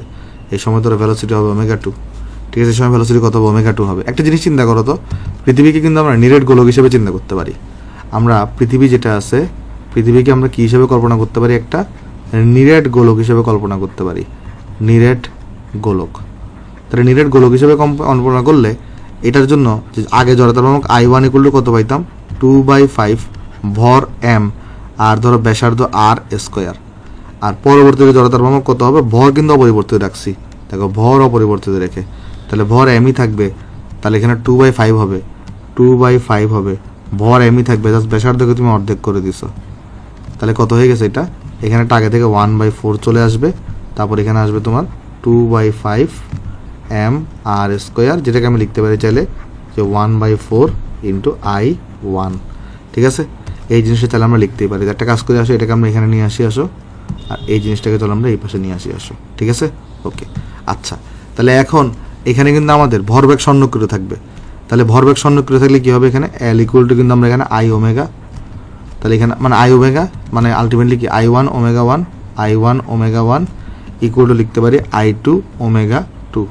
তাহলে বা দিয়ে আমরা লিখতে পারি I1 মানে কত, I1টা I1-এ থাকুক, সমস্যা নেই। ওমেগা 1কে আমি লিখতে পারি twice pi divided by T1, আর I2 মানে আমরা লিখতে পারি 1/4 I1, একটু আগে লিখলাম এখানে, আর ওমেগা 2 হচ্ছে twice pi divided by T2। তাহলে টুয়াইস পাই কাটা, I1 কাটা, তাহলে থাকবে কি এখানে, থাকবে তোমার কাছে এখানে হচ্ছে কত, দেখো তো এখানে T2 ইকুয়াল টু হয়ে যাবে T1 ডিভাইডেড বাই হচ্ছে 4। তার মানে কি হচ্ছে এখানে, এখন তাহলে আমাদের কি হবে, এখন T1 মানে কত, 24 ঘন্টা, 24কে 4 দিয়ে ভাগ করো, তাহলে হয়ে যাবে কত, 4/6 24, তাহলে 6 আওয়ার হয়ে যাবে। মানে আগে তোমার যেখানে আমাদের একবার একদিন হইতো 24 ঘন্টায়, এখন একদিন কয় ঘন্টায় হবে, 6 ঘন্টায় হবে। তাহলে দিবারাত্রি কী ধরনের পরিবর্তন হবে, দিবারাত্রি হ্রাস পাবে, এবং কত আবার হ্রাস পাবে, তাহলে দিবারাত্রি দৈর্ঘ্য হ্রাস পাবে ইকুয়াল টু, তাহলে সুতরাং দিবারাত্রির দৈর্ঘ্য হ্রাস পাবে কত আবার বলো তো, আগে ছিল 24 আওয়ার, সেই 24 থেকে 6 বাদ দিবা, তাহলে 18 আওয়ার তোমার হচ্ছে হ্রাস পাবে। কত আওয়ার হ্রাস পাবে, 18 আওয়ার দিবারাত্রি হ্রাস পাবে, ঠিক আছে। আশা করি অঙ্কটা আমরা সবাই বুঝতে পারছি। সেটাকে বক্স করে দিচ্ছি, এখানে আসো, বক্স করে দিলাম। তাহলে এই জিনিসটা হচ্ছে আমার কাছে এখানে আনসার, 18 আওয়ার দিবারাত্রি হ্রাস পাবে। ওকে, তাহলে আসো আমরা নেক্সট অঙ্কে চলে যাই। আসো আমরা এখানে নেক্সট অঙ্কে বলতেছে 200 গ্রাম ভরের একটি পাতলা বৃত্তাকার চাকতির ব্যাসার্ধ দেওয়া আছে এত, চাকতিটি তলের অবিলম্বভাবে এবং কেন্দ্রগামী অক্ষের সাপেক্ষে, তলের অবিলম্ব ভার মানে কি, ওই যে জেড অক্ষের সাপেক্ষে তোমাকে বের করতে বলছে, কেমন, আর কেন্দ্রগামী অক্ষের সাপেক্ষে জড়তার ভ্রামক এবং তোমার চক্রগতির ব্যাসার্ধের বের করতে বলছে। চলো সলিউশন করে দিয়ে আসো। তাহলে আমার কাছে একটা পাতলা বৃত্তাকার চাকতি নিব, তাহলে এখানে হচ্ছে আমরা একটা পাতলা বৃত্তাকার চাকতি নিব। তাহলে আমার অক্ষটা কীরকম হবে দেখো, আমার অক্ষটা কিন্তু হবে এই যে জেড অক্ষ সাপেক্ষে, আমার অক্ষটা হবে তোমার কাছে এরকম, আমার অক্ষটা হবে তোমার জেড অক্ষের সাপেক্ষে, বুঝতে পারছো। তাহলে আমার অক্ষটা হবে কিন্তু তোমার জেড অক্ষের সাপেক্ষে। ওকে, সো জেড অক্ষের সাপেক্ষে অক্ষ হবে এখানে, ঠিক আছে। ওকে, তাহলে আমার অক্ষটা হবে কিন্তু জেড অক্ষের সাপেক্ষে, খুব ভালো কথা, জেড অক্ষের সাপেক্ষে অক্ষ হবে। তাহলে এই জেড অক্ষের সাপেক্ষে আমার চক্রগতির ব্যাসার্ধ কত হয়ে থাকে, চক্রগতির ব্যাসার্ধ বলছি, জড়তার ভ্রামক কত হয়ে থাকে, I ইকুয়াল টু কিন্তু হয়ে থাকে হচ্ছে আমাদের হাফ mr স্কোয়ার, মনে পড়ে কিনা দেখো, এক্স আর ওয়াই অক্ষের সাপেক্ষে কিন্তু 1/4, আর জেড অক্ষের সাপেক্ষে হয়ে থাকে 1/2 mr স্কোয়ার হয়ে থাকে। তাহলে এখন অলরেডি আমার কাছে কি দেওয়া আছে, m দেওয়া আছে এবং r দেওয়া আছে কিন্তু, ঠিক আছে। তাহলে আমি কিন্তু ইজিলি আইটা বের করে ফেলতে পারি। তাহলে আমার এখানে যদি আমি ভ্যালুগুলো বসাই দিই, তাহলে এখানে 1/2 আসছে, m কত এখানে 200 গ্রাম মানে 0.2, আর এখানে কত, আর হচ্ছে তোমার 0.05 এটার স্কোয়ার। তাহলে এখান থেকে কিন্তু আমাদের শূন্যর মধ্যে কী বেরিয়ে যাবে, জড়তার ভ্রামক আমাদের বেরিয়ে আসবে, সেটা আসবে কত, এই যে 0.5 গুণন 0.2 গুণন 0.05 এটার স্কোয়ার। তাহলে আসছে কত, 2.5 ইন্টু 10 ইনভার্স অফ 4 চলে আসছে। তাহলে 2.5 ইন্টু 10 ইনভার্স অফ 4 চলে আসছে এত কেজি মিটার স্কোয়ার। তাহলে আমাদের কিন্তু আমরা জড়তার ভ্রামক বের করে ফেলছি। তাহলে এটা হচ্ছে আমাদের কাছে এখানে আনসার, আমি বক্স করে দিচ্ছি জিনিসটাকে, ওকে বক্স করে দিলাম। তাহলে এই জিনিসটা হচ্ছে আমার কাছে এখানে আনসার, ঠিক আছে। ওকে, আচ্ছা, এরপর একটা বছর চক্রগতির ব্যাসার্ধ। এখন আই ইকুয়াল আমরা কি জানি, আই ইকুয়াল জানি হচ্ছে আমরা এম কে স্কোয়ার। তাহলে এখান থেকে দেখো কে ইকুয়াল আমরা কী পাবো, আই ডিভাইডেড বাই হচ্ছে এম পাবো, আই ডিভাইডেড বাই হচ্ছে আমরা এম পাবো, আর এখানে একটা রুট ওভার করে দিতে হবে, এখানে একটা রুট ওভার করে দিতে হবে। তাহলে আমি জাস্ট ভ্যালু বসাই দিলে কিন্তু আমার এখানে হয়ে যাচ্ছে, আমি তাহলে এখানে কিন্তু ভ্যালু বসাই দিলে কিন্তু আমার এখানে হয়ে যাচ্ছে। এই যে দেখো ভ্যালু বসাই দিয়ে আসো, তাহলে দেখো কে ইকুয়াল টু, তাহলে আমার কাছে কি আসবে এখানে, কে ইকুয়াল টু আসবে আমার কাছে এখানে আই এর ভ্যালুটা আমরা চলো বসাই দিই। আই হচ্ছে তোমার এখানে 2.5 গুণন 10 ইনভার্স অফ 4, আর এম হচ্ছে তোমার কাছে এখানে 0.2, আর এটাকে তুমি রুট ওভার করো, রুট ওভার করা মানে 1/2 দিয়ে দেওয়া। তাহলে দেখো এখানে কত করবা, এটাকে জাস্ট 0.2 দিয়ে ভাগ করো, এটাকে রুট ওভার করো, তাহলে আসবে এখানে 0.0353 বা 4 মিটার। তাহলে আমার কাছে চক্রগতির ব্যাসার্ধ কিন্তু বের হয়ে গেছে, চক্রগতির ব্যাসার্ধ আমার কাছে বের হয়ে গেছে। আমি আশা করতেছি অঙ্কটা সবাই এখানে আমরা বুঝতে পারছি, সো বক্স করে দিলাম। তাহলে এটা হচ্ছে আমার কাছে এখানে আনসার। তাহলে তোমরা এরপর অঙ্ক যে আসো, এরপর অঙ্ক আমাকে বলছে একটা সিলিন্ডারে ভর দেওয়া আছে এত, ব্যাসার্ধ হচ্ছে এত, সিলিন্ডারটির অক্ষের সাপেক্ষে জড়তার ভ্রামক দেওয়া আছে এত, সিলিন্ডারটি এত বেগে আনুভূমিক গড়াতে থাকে, তখন তার মধ্যগতি শক্তি কত হবে। প্রবলেম হইতেছে এটা কি নিরেট সিলিন্ডার নাকি ফাঁপা সিলিন্ডার তোমার কিচ্ছু বলা নেই। তো এরকম যদি বলা না থাকে তাহলে তুমি নিরেট সিলিন্ডার ধরে নিতে পারো, ফাঁপা সিলিন্ডারও ধরতে পারো, এটা তোমার ইচ্ছা। জাস্ট লিখে দিবা যে সলিউশন যখন আমরা এখানে করব, আমি লিখবো এখানে ধরি ইহা হলো একটি নিরেট সিলিন্ডার, ইহা হলো একটি নিরেট সিলিন্ডার, এটা আমার ইচ্ছা, ঠিক আছে। আচ্ছা, আর নিরেট সিলিন্ডারের জন্য কিন্তু আমরা সবাই জানি জড়তার ভ্রামক কত হয়ে থাকে, জড়তার ভ্রামক হয়ে থাকে হাফ এম আর স্কোয়ার। তাহলে এখানে জড়তার ভ্রামক কিন্তু তোমাকে ভ্যালু দেওয়া আছে অলরেডি, কেমন। আচ্ছা, তাহলে এখানে আমাদের কাছে অলরেডি কী কী দেওয়া আছে দেখো, এখানে এম দেওয়া আছে কতটুকু, এম দেওয়া আছে 50 কেজি। তারপরে তোমাকে এখানে ব্যাসার্ধ আর দেওয়া আছে কতটুকু, 0.2 মিটার। তারপর তোমার কাছে আই দেওয়া আছে কতটুকু, এখানে 1 কেজি মিটার স্কোয়ার। তারপরে ব্যাগ দেওয়া আছে কতটুকু, 2 মিটার পার সেকেন্ড। তাহলে এখানে আনুভূমিকভাবে গড়াতে থাকে, এর মানে হচ্ছে অনুভূমিক গতিশক্তিও পাবা, মানে রৈখিক গতিশক্তিও পাবা, আবার তুমি কৌণিক গতিশক্তিও পাবা। তাহলে এখানে তোমার যে মোট গতিশক্তি ই কে, সেটা হবে half M V square plus half I omega square. তাহলে খেয়াল করো এখানে অলরেডি তোমার কাছে কী কী তোমার জানা আছে দেখো, এখান থেকে আমার জানা আছে, কিন্তু তোমার কাছে এখানে কী কী বলো তো, এখানে আমার কাছে কিন্তু অলরেডি তোমার কাছে এখানে আমার হাফ আমি জানি, এম দেওয়া আছে কত, এখানে এম দেওয়া আছে তোমার কাছে 50 কেজি, আর কত ব্যাগে গড়াচ্ছে এখানে কিন্তু ভিও দেওয়া আছে 2 স্কোয়ার প্লাস হাফ আইটা তোমার কাছে দেওয়া আছে এখানে 1 ওমেগা তোমার কাছে এখানে দেওয়া নাই, তো ওমেগাটা তুমি এখানে চাইলে বের করতে পারো। তাহলে বের করলে কত আসবে দেখো, এখানে ভি বাই আর, তো তাহলে ওমেগা বের করলে আসবে এখানে ভি বাই আর আসবে তোমার কাছে এখানে, কেমন, এটার স্কোয়ার। তাহলে তুমি কিন্তু এখান থেকে ইকেটা বের করে ফেলতে পারো, ইকে ইকুয়াল তোমার কাছে এই ভ্যালুটা থাকবে এখানে, জাস্ট এখানে এটা ভ্যালু বসাই দিব, আর কিছুই না, ভি বাই আর এর ভ্যালুটা বসাই দিব। তাহলে এখানে ভ্যালোসিটি কত, ভ্যালোসিটি হচ্ছে 2, ভ্যালোসিটি হচ্ছে 2, আর ব্যাসার্ধ হচ্ছে 0.2 স্কোয়ার। তাহলে এখানে বসাই দাও, তাহলে তোমার কাছে দেখবে এখানে আনসার চলে আসছে। তাহলে এখানে দেখবে তোমার কাছে আনসার কত আসছে, এখানে দেখো এখানে আনসার আসবে তোমার আমাদের 0.5 ইন্টু 50 ইন্টু 4 প্লাস 0.5 ইন্টু 2 ভাগের 0.2 স্কোয়ার, 150 চলে আসছে। তাহলে এখানে কত চলে আসছে, 150 জুল চলে আসছে। তাহলে এটা হচ্ছে আমাদের কাছে এখানে আনসার, ঠিক আছে। তাহলে আমার মোট গতিশক্তি এখানে বেড়ে গেছে, ওকে। তাহলে এটা হচ্ছে আমার কাছে এখানে আনসার। তাহলে চলো আমরা নেক্সট অঙ্কে চলে যাই, আসো। দেখো নেক্সট অঙ্কে বলতেছে একটি 2 কেজি ভরের 12 সেন্টিমিটার ব্যাসার্ধের চাকতি মধ্যবিন্দুগামী তলের লম্ব অক্ষের সাপেক্ষে 60 RPM বেগে ঘুরতেছে। তাহলে এখানে মধ্যবিন্দুগামী তলের লম্ব অক্ষ বলতে কি বোঝাচ্ছে, জেড অক্ষ বোঝাচ্ছে। সেই অক্ষের সাপেক্ষে জেড অক্ষের সাপেক্ষে জড়তার ভ্রামক কত হয়ে থাকে, হাফ এম আর স্কোয়ার হয়ে থাকে, তাই না। তাহলে এখানে আমাকে সলিউশন দেখো, তাহলে আমরা কি করতেছি এখানে, অ্যাট ফার্স্ট আমরা এখানে চাকতিকে নিচ্ছি, একটা চাকতি নিয়ে আসো। আমরা এখানে ধরা যাক এটা হচ্ছে আমাদের একটা চাকতি, ঠিক আছে, ওকে, এটা হচ্ছে আমাদের একটা চাকতি। তো এখানে কি করতেছে, একটা মধ্যবিন্দুগামী, ধরা যাক এটা হচ্ছে আমাদের মধ্যবিন্দু চিন্তা করতেছে, আসো মিড পয়েন্ট। তো এই মিড পয়েন্ট দিয়ে একটা অক্ষ পাস করছে, এই অক্ষটা মিড পয়েন্ট দিয়ে পাস করছে, ঠিক আছে। তো এই অক্ষের সাপেক্ষে এখানে কি দেওয়া আছে দেখো, এখানে দেওয়া আছে চাকতির ভর, যেটা হচ্ছে ধরা যাক বড় হাতের এম, সেটা কতটুকু, 2 কেজি। এটার ব্যাসার্ধ দেওয়া আছে কতটুকু, ব্যাসার্ধ দেওয়া আছে 12 সেন্টিমিটার। তারপরে এটা 60 RPM বেগে ঘুরতেছে, তাহলে এখানে ধরা যাক ওমেগা দেওয়া আছে কতটুকু, 60 RPM।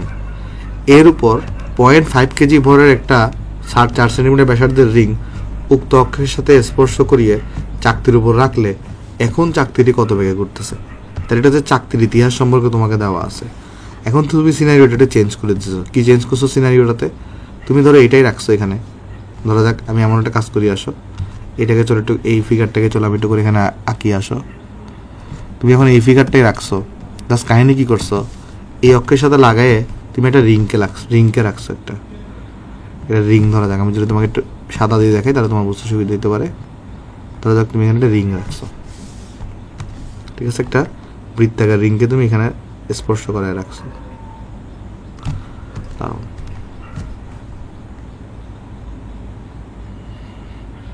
ওকে, দাঁড়াও একটু সুন্দর করে আঁকি, হ্যাঁ ঠিক আছে, এটা হচ্ছে তোমার রিং। আচ্ছা, তো তুমি কি করছো, এখানে রিং যেটা আছে তোমার কাছে দেখো, ভালো করে লক্ষ্য করে দেখো, এখানে কি বলছে, 4 সেন্টিমিটার ব্যাসার্ধের রিং এবং 0.5 কেজি ভরের, তাহলে এখানে রিংয়ের ব্যাপারে তোমাকে দেওয়া আছে। তো সেটা উক্ত অক্ষের সাথে স্পর্শ করিয়ে চাকতির উপর রাখলে, এই চাকতির উপর আমি রাখছি জিনিসটাকে, তাহলে এখন চাকতিটা কত বেগে ঘুরবে। তাহলে একটা জিনিস তুমি লক্ষ্য করে দেখো, এই পূর্বে যদি আমি জড়তার ভ্রামক বের করি I1, সেটা এগুলো শুধু আসতো হাফ, এই যে এটার ভর, চাকতির ভর, আর এটার ব্যাসার্ধ ছিল ধরা যাক R1 স্কোয়ার, এটাকে R1 ধরে নিলাম, যেমন এটাকে কি ধরে নিলাম না, এটাকে ধরে নিলাম R1, আর পূর্বের ব্যাগটাকে আমি ওমেগা 1 ধরে নিলাম। আর এখন যদি আমি জড়তার ভ্রামক বের করতে চাই I2, সেটা কত আসবে জানো? এখানে একটা তো চাকতিরটা আছেই, R1 স্কোয়ার আছেই, এর সাথে সাথে এখানে কিন্তু একটা রিংও যুক্ত হয়েছে। আচ্ছা খেয়াল করে দেখো তো, রিংয়ের যদি তুমি এটাকে যদি রিংয়ের ভর কেন্দ্র চিন্তা করো, যেটা হচ্ছে যে একদম জেড অক্ষ দিয়ে গেছে, এই অক্ষের সাপেক্ষে রিংয়ের জড়তার ভ্রামক কত হয়? রিংয়ের জড়তার ভ্রামক কিন্তু হয় ছোট হাতের ভর যদি রিংয়ের ভর ধরে নিই mR2 স্কোয়ার হবে। আর একটা জিনিস দেখো, এটা যদি রিংয়ের ভর কেন্দ্র হয়, তোমাকে কিন্তু এই অক্ষটার সাপেক্ষে জড়তার ভ্রামক বের করতে হবে। কোন অক্ষের সাপেক্ষে? এই অক্ষটার সাপেক্ষে। তাহলে তোমাকে দেখো, এটা তো রিংয়ের ভার কেন্দ্রের সাপেক্ষে তুমি জড়তার ভ্রামক হচ্ছে mR2 স্কোয়ার। তো রিংয়ের ভার কেন্দ্র থেকে যে কাঙ্ক্ষিত অক্ষ, সেটার দূরত্ব কত? সেটার দূরত্ব R2 হবে না? এই দূরত্বটা কত হবে? এই দূরত্বটা আমি যদি এই দূরত্বটা পরিমাপ করি, এই দূরত্বটাও তোমার কাছে R2 হবে না? তো এই রিংটার মেইন অক্ষের সাপেক্ষে জড়তার ভ্রামক কত হবে? তাহলে সেটা হবে, এই রিংটার হবে ফার্স্ট অফ অল দেখো কত, IG হচ্ছে m(r2 স্কোয়ার) প্লাস m, আর দূরত্বটাও m(r2 স্কোয়ার). মানে এখানে তুমি কি করছো অ্যাকচুয়ালি, এই অংশটা কোনটা? এই অংশটা হচ্ছে IG, আর এই অংশটা হচ্ছে তোমার কাছে এখানে mh স্কোয়ার।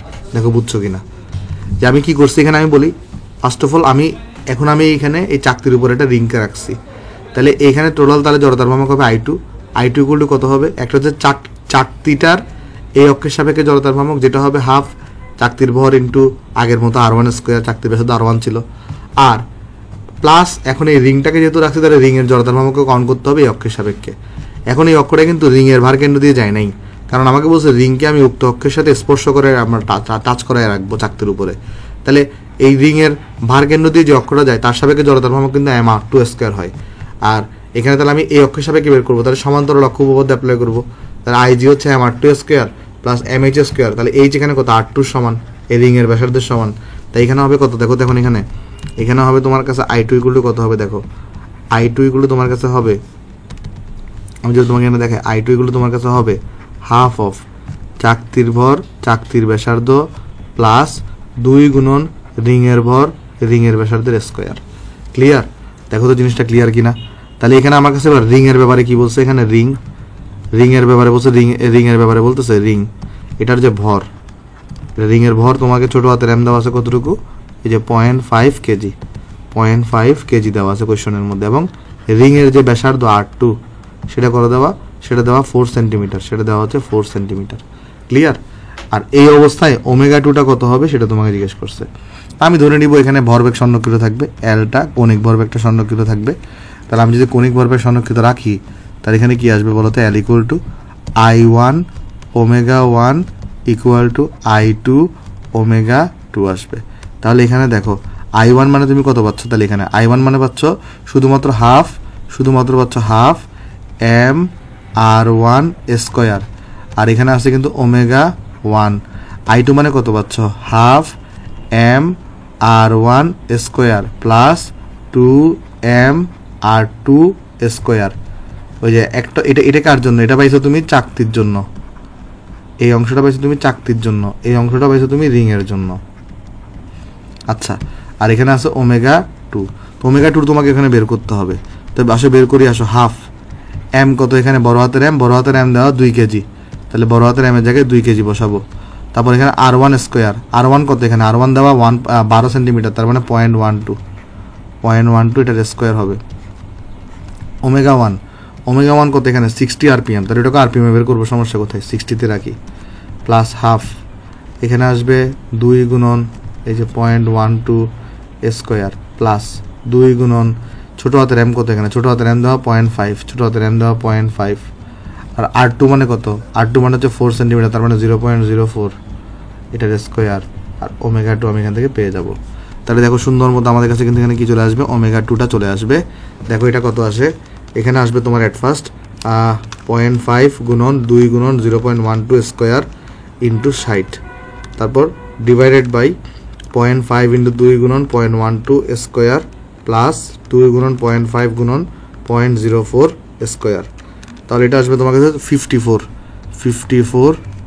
RPM, কারণ আমি ওমেগা 1টাকে RPM এ রাখছি, তাহলে ওমেগা 2 আমার RPM আসবে। সেটা হচ্ছে আমার কাছে এখানে আনসার। আমি বক্স করে দিয়েছি জিনিসটাকে, তাহলে এটা হচ্ছে আমার কাছে এখানে আনসার।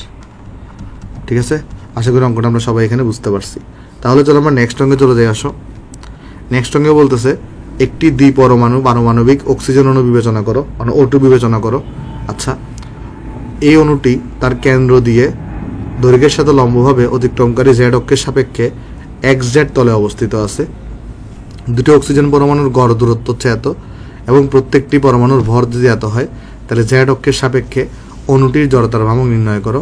জেড অক্ষের সাপেক্ষে কৌণিক বেগ তোমাকে দেওয়া আছে এত হইলে এখানে ঘূর্ণন গতিশক্তি কত হবে জিজ্ঞেস করা হয়েছে। চলো সলিউশনে তোমাকে আমি এখানে বুঝাই বলি কি বলতেছে। দেখো, তো আমার কাছে অক্সিজেন আছে O2 কিভাবে গঠিত, দুটো অক্সিজেন পরমাণু দ্বারা। O2 গঠিত অক্সিজেন পরমাণু আর অক্সিজেন পরমাণু দ্বারা। ঠিক আছে, এখন বলতেছে দুটো অক্সিজেন পরমাণু মানে জেড অক্ষের সাপেক্ষে XY সমতলে ঘূর্ণনশীল। তাহলে যদি আমি এখানে একটা XY সমতল চিন্তা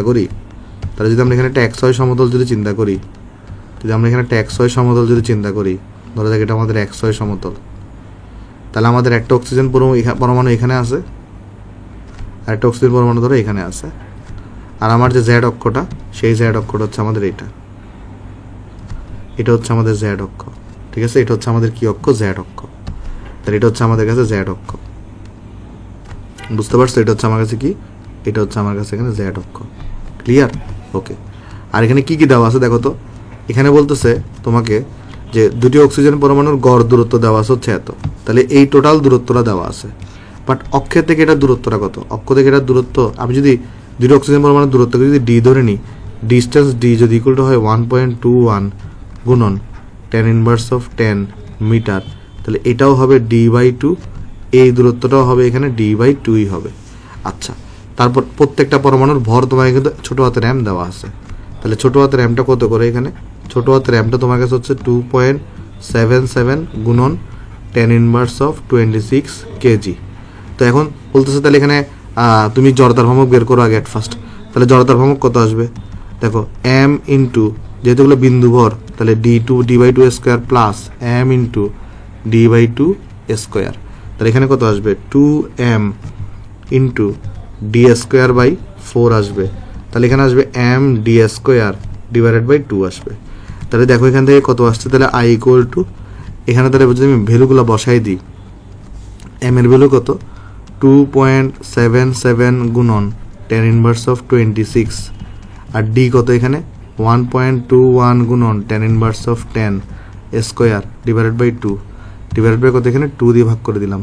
তাহলে এখান থেকে কিন্তু আমি আমার আইটা পেয়ে যাব, জড়তার ভ্রামক কত আসবে দেখো, এটা 2.77 গুণন 10⁻26 ইন্টু তোমার 1.21 10⁻10 এটার স্কোয়ার ডিভাইডেড বাই 2, তাহলে এটা আসছে কত 2.0277 গুণন 10⁻46 কেজি মিটার স্কোয়ার আসছে। ঠিক আছে, তাহলে এরপরে এটা তাহলে আমাদের একটা বের হয়ে গেছে, তাহলে এখানে আমাদের তাহলে কি বের হয়ে গেছে, এটা আই বের হয়ে গেছে, এটা হচ্ছে আমাদের এখানে, এটা হচ্ছে আমাদের কাছে এখানে আই বের হয়ে গেছে।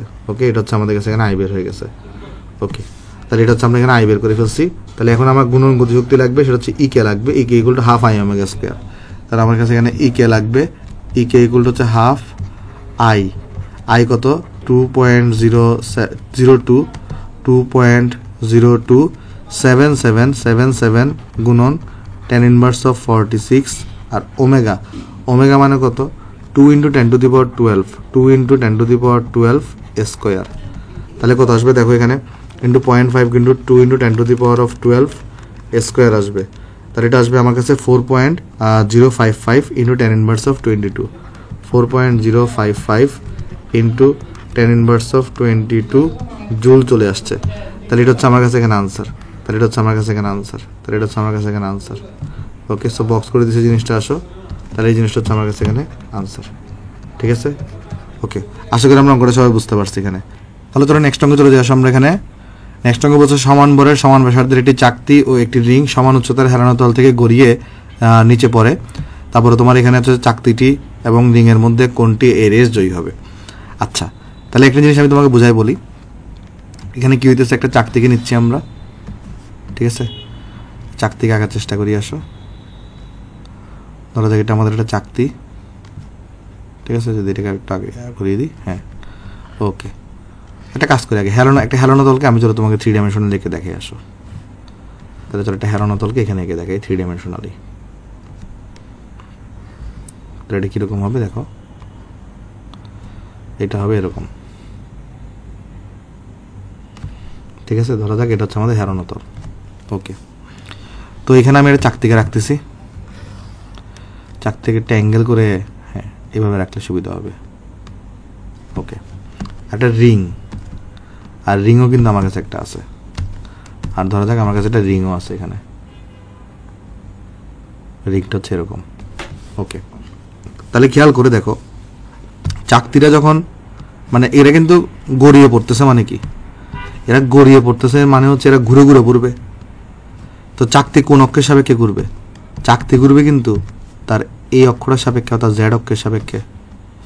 আর সেমভাবে এইখানে তোমার এই যে রিংটা সেটাও কিন্তু তার জেড অক্ষের সাপেক্ষে ঘুরতেছে, কারণ জেড অক্ষ এখানে এটাও যেমন গড়ায় গড়ায় পড়বে, এখানে ঘুরে ঘুরে জেড অক্ষের সাপেক্ষে, এটাও তার জেড অক্ষ বরাবর তার মানে এখানে আমি যদি একটা কাজ করি, এটার অক্ষটাকে চলো কালো কালার দিয়ে দেখাই দিই। হ্যাঁ, এই যে রিংটাও কিন্তু তার জেড অক্ষের সাপেক্ষে ঘুরে ঘুরে গড়ায় গড়ায় পড়তেছে। তাইলে আমি যদি তোমাকে বলি যে চাকতি যেটা আছে চাকতি, এই চাকতির ক্ষেত্রে আইটা কত হবে, তুমি তখন বলবা এটা হবে 1/2 mr²। আর রিংয়ের বেলায় এখানে আইটা কত হবে তুমি বলবা সেটা হবে mr²। ভাই দুটাকে এম কেন নিয়েছেন, কারণ বলেই দিছে সমান ভরের, আর দুটাকে আর কেন নিয়েছেন, কারণ বলে দিছে সমান ব্যাসার্ধের। এখন যদি আমি ছেড়ে দিই তাহলে রেসে কে জয়ী হবে? তাহলে ধরো যাক তারা ইনিশিয়ালি এইচ উচ্চতায় ছিল, তাহলে তাদের যে এমজিএইচ আছে, তাদের যে এমজিএইচটা আছে সেটা কিসে কনভার্ট হচ্ছে? একটা হলো তাদের হাফ mv², আর একটা হচ্ছে কিসে কনভার্ট হচ্ছে বলতো তাদের? এই ক্ষেত্রে হচ্ছে যে এখানে তোমার হাফ i⍵² কনভার্ট হচ্ছে, i⍵² কনভার্ট হচ্ছে। তো কে জয়ী হবে সেটা তোমাকে এখানে জিজ্ঞেস করা হয়েছে, কেমন? তো এই কে জয়ী হবে এটা তুমি কিভাবে বুঝবা? যে যার ভেলোসিটি বেশি হবে সেই তো তাড়াতাড়ি তোমার হচ্ছে এখানে কি করতে পারবে বলো তো, এখানে সেই তো তাড়াতাড়ি তোমার হচ্ছে এখানে পৌঁছাইতে পারবে, তাই না? তাহলে আমি কি করবো? ভেলোসিটি দিয়ে কম্পেয়ার করবো এখানে আমি, কেমন? এখানে আমি কি দিয়ে কম্পেয়ার করবো? ভেলোসিটিটা দিয়ে কম্পেয়ার করবো। তো এখানে দেখো অ্যাট ফার্স্ট আমি যদি চাকতির জন্য চাকতি এটার জন্য যদি লিখি তাহলে এখানে mgh ইকুয়াল টু কি পাবো দেখো, অ্যাট ফার্স্ট এখানে পাবো হাফ mv², হাফ আই এর জায়গায় তাহলে কি লিখবো চাকতির জন্য 1/2 mr², আর ওমেগা মানে আমরা জানি b/r, তাহলে b²/r²। তাহলে কত পাবো এখানে? হাফ mv² প্লাস এখানে পাবো হচ্ছে আমরা 1/4 mv²। তাহলে বোথ সাইড থেকে আমার mm কাটা যাবে, তাহলে এখানে g থাকবে, gh থাকবে, আর এটা হয়ে যাবে কত? এটা হয়ে যাবে তোমার 3/4, এটা হয়ে যাবে এখানে v²। তাহলে এখান থেকে দেখো সুন্দর মতো তুমি ভিটা বের করে ফেলতে পারবা, সেটা হবে 4/3 gh হবে, আর উপরে একটা রুট ওভার আসবে, উপরে কি আসবে? একটা উপরে একটা রুট ওভার আসবে, উপরে তোমার রুট ওভার আসবে, শেষ। তারপরে রিং এর জন্য কি হবে বলো তো একটু করে? রিং এর জন্য কি হবে? রিং এর জন্য হবে mgh is equal to half mv² plus half I এর জায়গায় লিখতে পারি mr², আর ওমেগার জায়গায় লিখতে পারি v²/r²। তাহলে এইখানে তোমার কি থাকতেছে? Half mv² plus half mv² is equal two হয়ে যাবে mv²। তাহলে বোথ সাইড থেকে কাটাকাটি যাবে। তাহলে তোমার কাছে এই ক্ষেত্রে আমি তো এটাকে একটা জিনিস বলতে পারি, এটা হচ্ছে ভি অফ চাকতি, এটাকে বলতে পারি এটা হচ্ছে ভি অফ চাকতি, ভি অফ চাকতি ইকুয়াল টু এটা আসছে। আর এই পৃষ্ঠায় দেখো তুমি চাইলে এখানে কি বের করে ফেলতে পারো বা দিয়ে ভি অফ রিং, সেটা কত আসবে দেখো, এখানে ওই যে mm কাটা গেছে, আর v ইকুয়াল তাহলে রুট ওভার gh থাকবে, v equal to root over of gh থাকবে। তাহলে একটা হচ্ছে রুট ওভার অফ gh, একটা হচ্ছে 4/3 রুট ওভার অফ gh, তাই না? তো অবশ্যই 4/3 রুট ওভার gh বড়। তাহলে এখানে আমি বলতে পারি যে আমাদের v অফ চাকতি, অবভিয়াসলি এটা v অফ রিং থেকে বড়। তাহলে এখানে আমাকে জিজ্ঞেস করছিল কি কে রেসে জয়ী হবে, তাহলে রেসে জয়ী কে হবে? চাকতি রেসে জয়ী হবে। সুতরাং চাকতি রেসে জয়ী হবে, রেসে জয়ী হবে। ঠিক আছে, এটা হচ্ছে আমার কাছে এখানে আনসার। ওকে, আশা করি সবাই জিনিসটা আমরা এখানে বুঝতে পারছি। তাহলে এইটা হচ্ছে আমার এখানে মেইন কনসেপ্ট। তাহলে আশা করি আমরা সবাই জিনিসটা এখানে বুঝতে পারলাম। তাহলে চলো নেক্সট অঙ্কে চলে যাই। নেক্সট অঙ্কে আমাকে এখানে এই অঙ্কটাকে চলো আগের পৃষ্ঠা নিয়ে আসি। আমি এখানে তাহলে কাট করলাম, এখানে রাখলাম। হ্যাঁ, ওকে। তাহলে আমাকে বলছে পৃথিবীর ঘূর্ণন গতি 1 ইয়ারের মধ্যে থামিয়ে দিতে কি পরিমাণ স্পর্শীয় বল প্রয়োগ করতে হবে, কি পরিমাণ বল তোমাকে প্রয়োগ করতে হবে সেটা তোমার এখানে জিজ্ঞেস করা হয়েছে। তো আমি তোমাকে বুঝাই বলে আসো, সলিউশন করি আসো। পৃথিবীতে একটা নিরেট গোলকের মতো, তাহলে এটা পৃথিবী হচ্ছে নিরেট গোলকের মতো। তাহলে দেখো পৃথিবীটা ধরক পৃথিবী, তো পৃথিবী তার অক্ষের সাপেক্ষে ঘুরতেছে, তাহলে এই অক্ষের সাপেক্ষে ঘুরতেছে, এবং এই অক্ষের সাপেক্ষে পৃথিবীর জড়তার ভ্রমণ কত হয়? 2/5 mr²। এখন 1 ইয়ারের মধ্যে আমি থামাবো, তাহলে আমি প্রয়োজনীয় সময় কত পাবো? 1 ইয়ার। আর 1 ইয়ার মানে কত হয়ে থাকে? 1 ইয়ার মানে হয়ে থাকে তোমার এখানে হচ্ছে যে 365 দিন, আর 1 দিন মানে 86,400 সেকেন্ড। তাহলে এত সময়ের মধ্যে আমি এখানে পুরো জিনিসটাকে থামাবো। ঠিক আছে, আচ্ছা, খুব ভালো কথা। আচ্ছা, এরপর আমরা সবাই কিন্তু জানি যে তোমার এখানে পৃথিবীর ভর আসলে কত হয়ে থাকে। যদি এখানে ডাটাগুলো দেওয়া নেই, পৃথিবীর ভর হয়ে থাকে 6 × 10⁻24 কেজির মতো। আর পৃথিবীর ব্যাসার্ধ কত হয়ে থাকে? 6,400 কিলোমিটার, বা আমি বলতে পারি 6,400 × 10⁻³ মিটার হয়ে থাকে। ঠিক আছে, মানে এখানে যে 8টা তুমি লিখছো আর কি, এখানে এটাকে আমি ছোটো হাতের 8 দিলাম। এখানে আসো, ব্যাসার্ধটাকে ছোটো হাতের 8 দিলাম। এখন আমাকে বলছে কি যে 1 ইয়ারের মধ্যে থামাতে। এখন নর্মালি পৃথিবী কিন্তু একটা ওমেগা নটে চলতেছিল, সেই ওমেগা নটটা কত হবে? 2π ডিভাইডেড বাই কত হবে এখানে? 2π ডিভাইডেড বাই হবে এখানে আমাদের, খেয়াল করে দেখো, টি, পর্যায়কাল, তাই না? তাহলে পর্যায়কাল, তাহলে এখানে পর্যায়কালটা কত হবে? পর্যায়কাল কিন্তু হবে 24 ঘন্টা, কারণ পৃথিবীর যে জায়গায় ছিল, মানে ওই যে পুরা একবার রোটেশন করতে 24 ঘন্টা সময় লাগে, তাই না? একবার রোটেশনে 24 ঘন্টা সময় লাগে। তাহলে এখানে আমাদের কাছে পর্যায়কাল কত হবে? এখানে পর্যায়কাল হবে হচ্ছে 24 ঘন্টা। তাহলে 2π ডিভাইডেড বাই পর্যায়কাল কত হবে এখানে? 24 ঘন্টা। তাহলে 24 × 3600। আর এই সময়ের মধ্যে তোমাকে থামাইতে হবে, 1 ইয়ারের মধ্যে তোমাকে থামাইতে হবে। তাহলে থামানোর জন্য তুমি সময় পাবা হচ্ছে এতটুকু। আর পর্যায়কাল কি? মানে একবার ঘূর্ণনের জন্য প্রয়োজনীয় সময়, একবার ঘূর্ণনের জন্য তো প্রয়োজনীয় সময় হচ্ছে 24 ঘন্টা। এটাকে জাস্ট সেকেন্ডে নিয়ে গেছে, কেমন? আর থামাইতে হবে মানে কি? শেষ ব্যাগটাকে তাহলে কত করা লাগবে? শেষ ব্যাগটাকে 0 করা লাগবে। ঠিক আছে, শেষ ব্যাগটাকে 0 করা লাগবে। আর কি পরিমাণে স্পর্শীয় বল প্রয়োগ করবো সেটা জিজ্ঞেস করছে। তাহলে ধরো তুমি স্পর্শীয় বল, একটা স্পর্শীয় বলকে এখানে প্রয়োগ করছো, F বলকে। তো তখন দেখো এটা যদি তোমার সেন্টার হয়ে থাকে, এটা তাহলে তোমার ব্যাসার্ধ আর। আমরা সবাই জানি স্পর্শক সর্বদা ব্যাসার্ধের সাথে কত কোণ উৎপন্ন করে? 90 ডিগ্রি কোণ উৎপন্ন করে।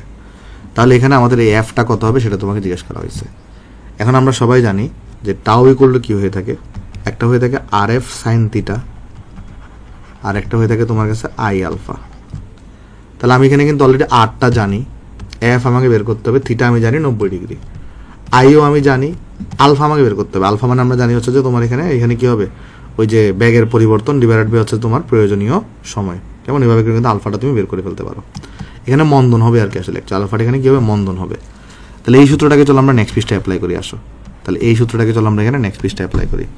তাহলে আমরা যদি আগে আলফাটা বের করার চেষ্টা করি, আলফা ইকুয়াল টু আসবে আমার কাছে এখানে, আমি যদি মন্দন বের করি তাহলে omega not minus omega divided by T, প্রয়োজনীয় সময়। তাহলে কত আসবে দেখো? ওমেগা নটটা কত এখানে? ওমেগা নট হচ্ছে 2π ডিভাইডেড বাই এই যে পর্যায়কাল কত? 2π ডিভাইডেড বাই 24 × 3600 মাইনাস শেষ ব্যাগ তো 0। আর 1 ইয়ার সময় পাবা, 1 ইয়ার মানে 365 দিন, আর 1 দিন মানে 86,400 সেকেন্ড। তাহলে দেখো আলফা এখানে কত আসবে? এখানে আসবে তোমার কাছে 2π ডিভাইডেড বাই 24 × 3600 ডিভাইডেড বাই 365 × 86,400। তাহলে আসছে এখানে 2.306 গুণন 10⁻12 রেডিয়ান পার সেকেন্ডের স্কোয়ার। আলফা ইকুয়াল এত চলে আসছে, ঠিক আছে? আচ্ছা, তাহলে এখন আলফা যদি এত চলে আসে আমার কাছে এখানে, তাহলে আমি কি জানি আই বের করতে হবে, আই কত আসবে 2/5 এম আর স্কোয়ার, তাহলে 2/5, এম হচ্ছে 6 × 10⁻24, আর হচ্ছে 6400 গুণন 10⁻³ স্কোয়ার, তাহলে কত আসবে দেখো 2/5 6 × 10⁻24 ইন্টু 6400 × 10⁻³ এটার স্কোয়ার, তাহলে আসছে এখানে 9.8304 গুণন 10⁻37 কেজি মিটার স্কোয়ার। তাহলে আমরা যে লিখছি টাউ ইকুয়াল, আর এখানে থিটা ইকুয়াল কত হবে বলো, থিটা ইকুয়াল হবে 90 ডিগ্রি। এখানে থিটা হচ্ছে আর এবং এফ এর মধ্যবর্তী অ্যাঙ্গেল, এবং এটা হচ্ছে 90 ডিগ্রি। তাহলে টাউ ইকুয়াল হচ্ছে R F sine theta equal to I alpha. তাহলে এখান থেকে যদি আমি এফ বের করতে চাই, তাহলে এফ ইকুয়াল টু আসবে I alpha by R sine theta. তাহলে যদি আমি ভ্যালুগুলো বসাই দিই, এফ এর ভ্যালু কত পাবো দেখো, আমরা এখানে যে ভ্যালু যদি বসাই দিই এখানে সবগুলা, আই মানে কত, আই মানে হচ্ছে 9.8304 গুণন 10⁻37, আলফা হচ্ছে কত 2.306 ইন্টু 10⁻12, আর আর মানে কত এখানে 6400 ইন্টু 10⁻³ সাইন থিটা মানে হচ্ছে তোমার সাইন 90 ডিগ্রি ইকুয়াল টু 1 আসবে, যদি আমি ভ্যালু এখানে বসাইলাম সমস্যা নেই। তাহলে এখন দেখো এখান থেকে কি চলে আসবে, তোমার কতটুকু ফোর্স আসলে স্পর্শক বরাবর প্রয়োগ করতে হবে সেই ভ্যালুটা তোমার চলে আসবে। তাহলে আনসার গুণন 2.306 গুণন 10⁻12 ডিভাইডেড বাই 6400 10⁻³। তাহলে এই ভ্যালুটা আসছে আমার কাছে এখানে 3.542, তারপরে গুণন 10⁻, তোমার এখানে 19 নিউটন। ঠিক আছে, তাহলে এটা চলো আমি বক্স করে দিই, এটা হচ্ছে আমার কাছে এখানে আনসার, সেটা আমরা এখানে বক্স করে দিচ্ছি। ওকে, বক্স করে দিলাম। তাহলে এই জিনিসটা হচ্ছে আমার কাছে এখানে আনসার। ওকে, তাহলে চলো আমরা নেক্সটে যাই। আমাকে বলতেছে এখানে যে 15 সেন্টিমিটার প্রস্থ, 80 সেন্টিমিটার দৈর্ঘ্য বিশিষ্ট 10 কেজি ভরের একটা দরজার হাতলের সাথে 60 ডিগ্রি কোণে, এই যে 60 ডিগ্রি কোণে একটা 30 নিউটন বল দিয়ে ঠেলা হয়েছে, দরজাটি 2 সেকেন্ডে কতবার ঘুরবে সেটা তোমাকে জিজ্ঞেস করছে। তাহলে চলো সলিউশন করি। দেখো, তা আমার অ্যাট ফার্স্ট এখানে একটা জিনিস লক্ষ্য করো, তো আমি যদি এখানে একটা অক্ষ আঁকার চেষ্টা করি, অক্ষগুলা, তাহলে আমার দরজাটা ইনিশিয়াল অবস্থায় কীরকম ছিল, আমার দরজাটা ইনিশিয়াল অবস্থায় মানে একদম স্টার্টিং অবস্থায় আমার দরজাটা কিন্তু এখানে এইভাবে করে লাগানো ছিল, তাই না? তাহলে এইভাবে করে লাগানো ছিল। আমার দরজার এই দৈর্ঘ্যটা ছিল কতটুকু, এই দৈর্ঘ্য ছিল 15 সেন্টিমিটার, আর এই দৈর্ঘ্যটা ছিল হচ্ছে আমার 80 সেন্টিমিটার। আর আমার দরজাটা কিন্তু এই যে দেয়াল আছে, এই দেয়ালের সাপেক্ষে কিন্তু ঘুরতেছে। তা আমি কিন্তু চাইলে এই দরজাটার এই অক্ষের সাপেক্ষে জড়তার ভ্রামক বের করে ফেলতে পারি। কীভাবে দেখো তো, এটাকে যদি তুমি একটা দণ্ড চিন্তা করো, যে দণ্ডের দৈর্ঘ্য 15 সেন্টিমিটার, সেই দণ্ডের এক প্রান্ত দিয়ে এই অক্ষটা গমন করছে, তাহলে এই অক্ষের সাপেক্ষে জড়তার ভ্রামক কত হইতো, 1/3 ml স্কোয়ার হইতো না, যেখানে এল হচ্ছে 15। তাহলে আমরা কিন্তু চাইলে এটা বের করে ফেলতে পারি, কারণ এটা আমার পরবর্তীতে দেখবে ডাটাটা লাগবে। তাহলে আমি আইটাকে এখানে লিখতে পারি কত বলতো, এই যে 1/3 ml স্কোয়ার, যেখানে 1/3 দরজার ভর দেওয়া আছে কতটুকু 10 কেজি, তাহলে এম এর জায়গায় 10 বসাবো, আর এল বলতে বোঝাচ্ছে এই দণ্ডের দৈর্ঘ্য কতটুকু 15, তাহলে 15কে আমি যদি লিখতে পারি 0.15 স্কোয়ার বসাবো। তাহলে দেখো তো এখানে কত পাচ্ছি, 1/3 তারপরে 10 × 0.15 স্কোয়ার, তাহলে পাচ্ছি এখানে 0.075 কেজি মিটার স্কোয়ার আসবে। ঠিক আছে, ওকে। তারপর আই আমাদের এখানে বের হয়ে গেছে। আচ্ছা, আমাকে কী বের করতে বলছে, আমাকে বের করতে বলছে এখানে যে আমি যে বলটা প্রয়োগ করছি সেই বলের ভ্যালু দেওয়া আছে 30 নিউটন, যে অ্যাঙ্গেলে প্রয়োগ করছি সেটা দেওয়া আছে এখানে 60 ডিগ্রি, আর এখানে আর বলতে কোনটাকে বুঝবো আমি, দেখো আর বলতে বোঝাবে যেই পয়েন্টে বলটা দেওয়া হয়েছে সেখান থেকে এই মিড পয়েন্টের লম্ব দূরত্ব, এটা হচ্ছে আর। এখানে দেখো একটা জিনিস, এটা যদি আর হয় তাহলে এটা কিন্তু 15 সেন্টিমিটার, কারণ এটাও 15 সেন্টিমিটার ছিল, এটা যদি 15 হয় তাহলে এটাও 15, আর এটাও কিন্তু 15। তাহলে এখানে আর মানে কত হবে অ্যাকচুয়ালি বলো তো, এখানে আর ইকুয়ালটা হবে তোমার এখানে দরজার প্রস্থ, তার মানে 15 সেন্টিমিটার হবে, তার মানে এখানে হবে 0.15 মিটার হবে। তা আমাকে বের করতে বলছে কি, যে দরজাটি 2 সেকেন্ডে কতবার ঘুরবে, তাহলে টি ইকুয়াল টু 2 সেকেন্ড, মানে তোমাকে এখানে এন বের করতে বলছে। কোনো কারণে তুমি যদি এখানে থিটা বের করে ফেলতে পারো, যে কৌণিক সরণ থিটাটা বের করতে পারলে, আমি থিটা ইকুয়াল আমরা সবাই কি জানি, থিটা ইকুয়াল আমরা জানি 2/n, তাহলে আমি কিন্তু এনটা বের করে ফেলবো। তাহলে আমার টার্গেট থাকবে 2 সেকেন্ডে থিটা কত হয় সেটা বের করার। ঠিক আছে, এটা থাকবে হচ্ছে আমার কাছে এখানে টার্গেট। ওকে, আচ্ছা, তাহলে আমি এখানে যেহেতু প্রথমে ধরে নিব দরজাটি স্থির অবস্থায় আছে, তাহলে ওমেগা নট কিন্তু এখানে 0 হবে, ওমেগা নটটা 0 হবে। খুব ভালো কথা। তাহলে এখন দেখো এখানে আমরা যেটা করতে পারি যে আমরা যদি এখানে কোনো কারণে টাউ ইকুয়াল লিখতে পারি কত আর এফ সাইন থিটা, আর আমরা আবার লিখতে পারি কত আই আলফা। তাহলে এখানে দেখো আলফা বাদে আমরা সবগুলো জানি, তাহলে আলফার মানটা আমরা এখানে বের করে ফেলতে পারি, কারণ আলফার মানটা দিয়ে আমরা থিটার মান বের করতে পারবো। তাহলে এখানে আলফা ইকুয়ালটা আসবে আর এফ সাইন থিটা বাই হচ্ছে কত আলফা আই। তাহলে এখানে যদি ভ্যালুগুলো বসাই দিই আমি, দেখো তো কত আসবে এখানে আর এখানে কত আর হচ্ছে তোমার 0.15, এফ হচ্ছে তোমার কাছে এখানে 30, সাইন হচ্ছে তোমার কাছে এখানে 60 ডিগ্রি, আর আই হচ্ছে কত 0.075।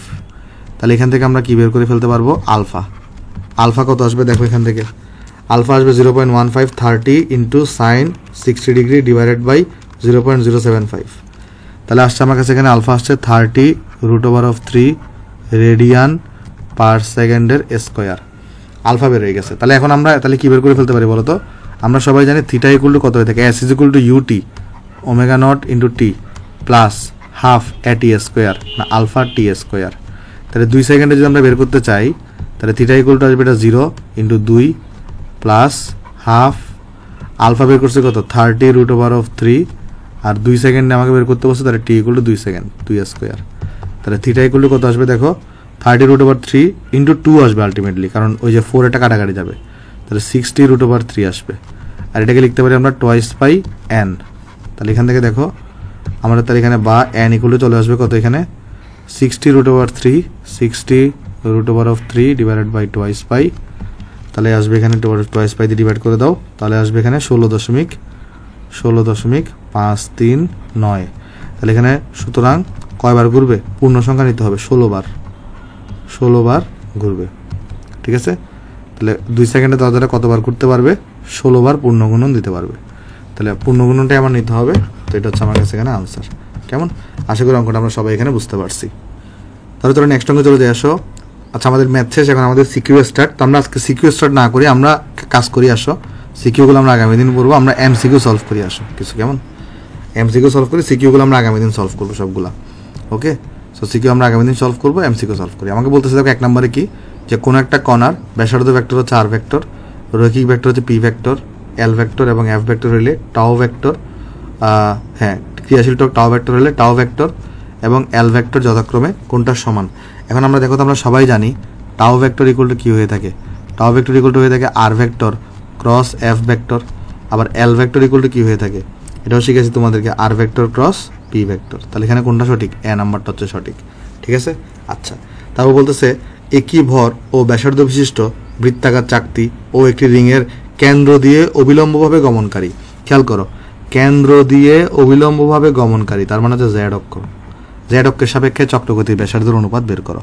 তাহলে জেড অক্ষের সাপেক্ষে আমি যদি চাকতির জন্য যদি জেড অক্ষের সাপেক্ষে যদি বের করতে চাই, সেই ক্ষেত্রে আমার জড়তার ভ্রামক হয়ে থাকে কত, হয়ে থাকে 1/2 m r স্কোয়ার। তাহলে এটা ইকুয়াল টু হবে m k স্কোয়ার। তাহলে এখান থেকে তুমি আসলে k ইকুয়াল টু পাবা কত বলো তো, k ইকুয়াল টু পাবা r ভাগের √2। আর যদি রিং এর জন্য বের করি, জেড অক্ষের সাপেক্ষে রিং এর জন্য হবে i equal to m r square is equal to হচ্ছে m k স্কোয়ার। তাহলে k ইজ ইকুয়াল টু হবে তোমার কাছে এখানে r। তা আমাকে বলছে এই যে আগে চাকতি এবং রিং এর চক্রগতি ব্যাসার্ধ, তাহলে এটাকে যদি আমি ভাগ করি, এটাকে k1 বলি, এটা k2 বলি, তাহলে চাকতি বাই রিং বের করতে হবে। তাহলে এখানে আসবে r/√2 কাটাকাটি যাবে, এখানে √2 থাকবে, এখানে 1 থাকবে। তাহলে আনসার হবে 1:√2। সি হচ্ছে তোমার এখানে আনসার হবে। কেমন, তাহলে কত আনসার হবে এখানে, এই k1 যদি k2 বের করো, তাহলে আনসার আসবে তোমার কাছে 1:√2 আসবে। কেমন, আচ্ছা। তারপর যদি আমরা এমসিকিউতে যাই আসো, বলছে ক্রিয়া ও প্রতিক্রিয়ার মধ্যবর্তী কোণ কত। আমরা সবাই জানি, তুমি যদি একটা চিন্তা করে দেখো, যদি দেওয়াল, এটা দেয়াল চিন্তা করো একটা, তাহলে তুমি যদি একটা দেয়ালে তোমার হাত দিয়ে ধরো, তুমি একটা ঘুষি দিবা, দেয়ালে ধরো তুমি তোমার হাত দিয়ে একটা ঘুষি দিবা, কেমন। তো তুমি ক্রিয়া বল দিচ্ছ কোন দিকে বলো তো, এটাকে দেওয়ালটাকে যদি একটু পাশে নিয়ে আসি, ধরো তুমি দেয়ালের উপরে এদিকে একটা ক্রিয়া বল দিচ্ছ, তুমি তোমার ক্রিয়া বলটা দিচ্ছ সেদিকে, তুমি কিন্তু দেয়ালের উপর ক্রিয়া দিবা, আর ব্যথা পাবে কে, তুমি। তাহলে দেয়াল তোমার উপর কি দিছে, একটা প্রতিক্রিয়া দিছে, দেয়াল তোমার উপর কি দিছে, একটা প্রতিক্রিয়া দিছে। তাহলে ক্রিয়ার প্রতিক্রিয়ার মধ্যবর্তী অ্যাঙ্গেল কত হইলো, মধ্যবর্তী অ্যাঙ্গেল হলো 180 ডিগ্রি। তাহলে 180 ডিগ্রি হচ্ছে আনসার। তারপর বলছে ব্যাসার্ধ ভেক্টর এবং বলের ভেক্টরের তোমার গুণফল হচ্ছে, ব্যাসার্ধ ভেক্টর মানে কোনটা বলো তো, আর ভেক্টর, এবং বল ভেক্টর এটার গুণফল হচ্ছে এফ ভেক্টর, এটাকে আমি কি বলে থাকি টাও ভেক্টর বলে থাকি, তাহলে এটাকে আমরা কি বলি টর্ক বলি, এটাকে আমরা কি বলে থাকি এটাকে আমরা বলে থাকি টর্ক বলে থাকি। ঠিক আছে, আচ্ছা আজকে তাহলে এতটুকুই থাক, আমরা আগামী ক্লাস থেকে 5 নাম্বার এমসিকিউ থেকে শুরু করব এবং আমরা এখানে কিন্তু অনেকগুলো সিকিউ সলভ করব। তো আমাদের আর একটা টপিক বাকি আছে এই চ্যাপ্টারের, সেটা হচ্ছে আমাদের ব্যাংকিং অফ রোড। আমাদের হয়তো আর 2টা লেকচার লাগবে এই চ্যাপ্টারের উপরে, এরপরে কিন্তু আমার চ্যাপ্টারটা শেষ হয়ে যাবে। কেমন? তো সবাই ভালো থাকবেন, আসসালামু আলাইকুম।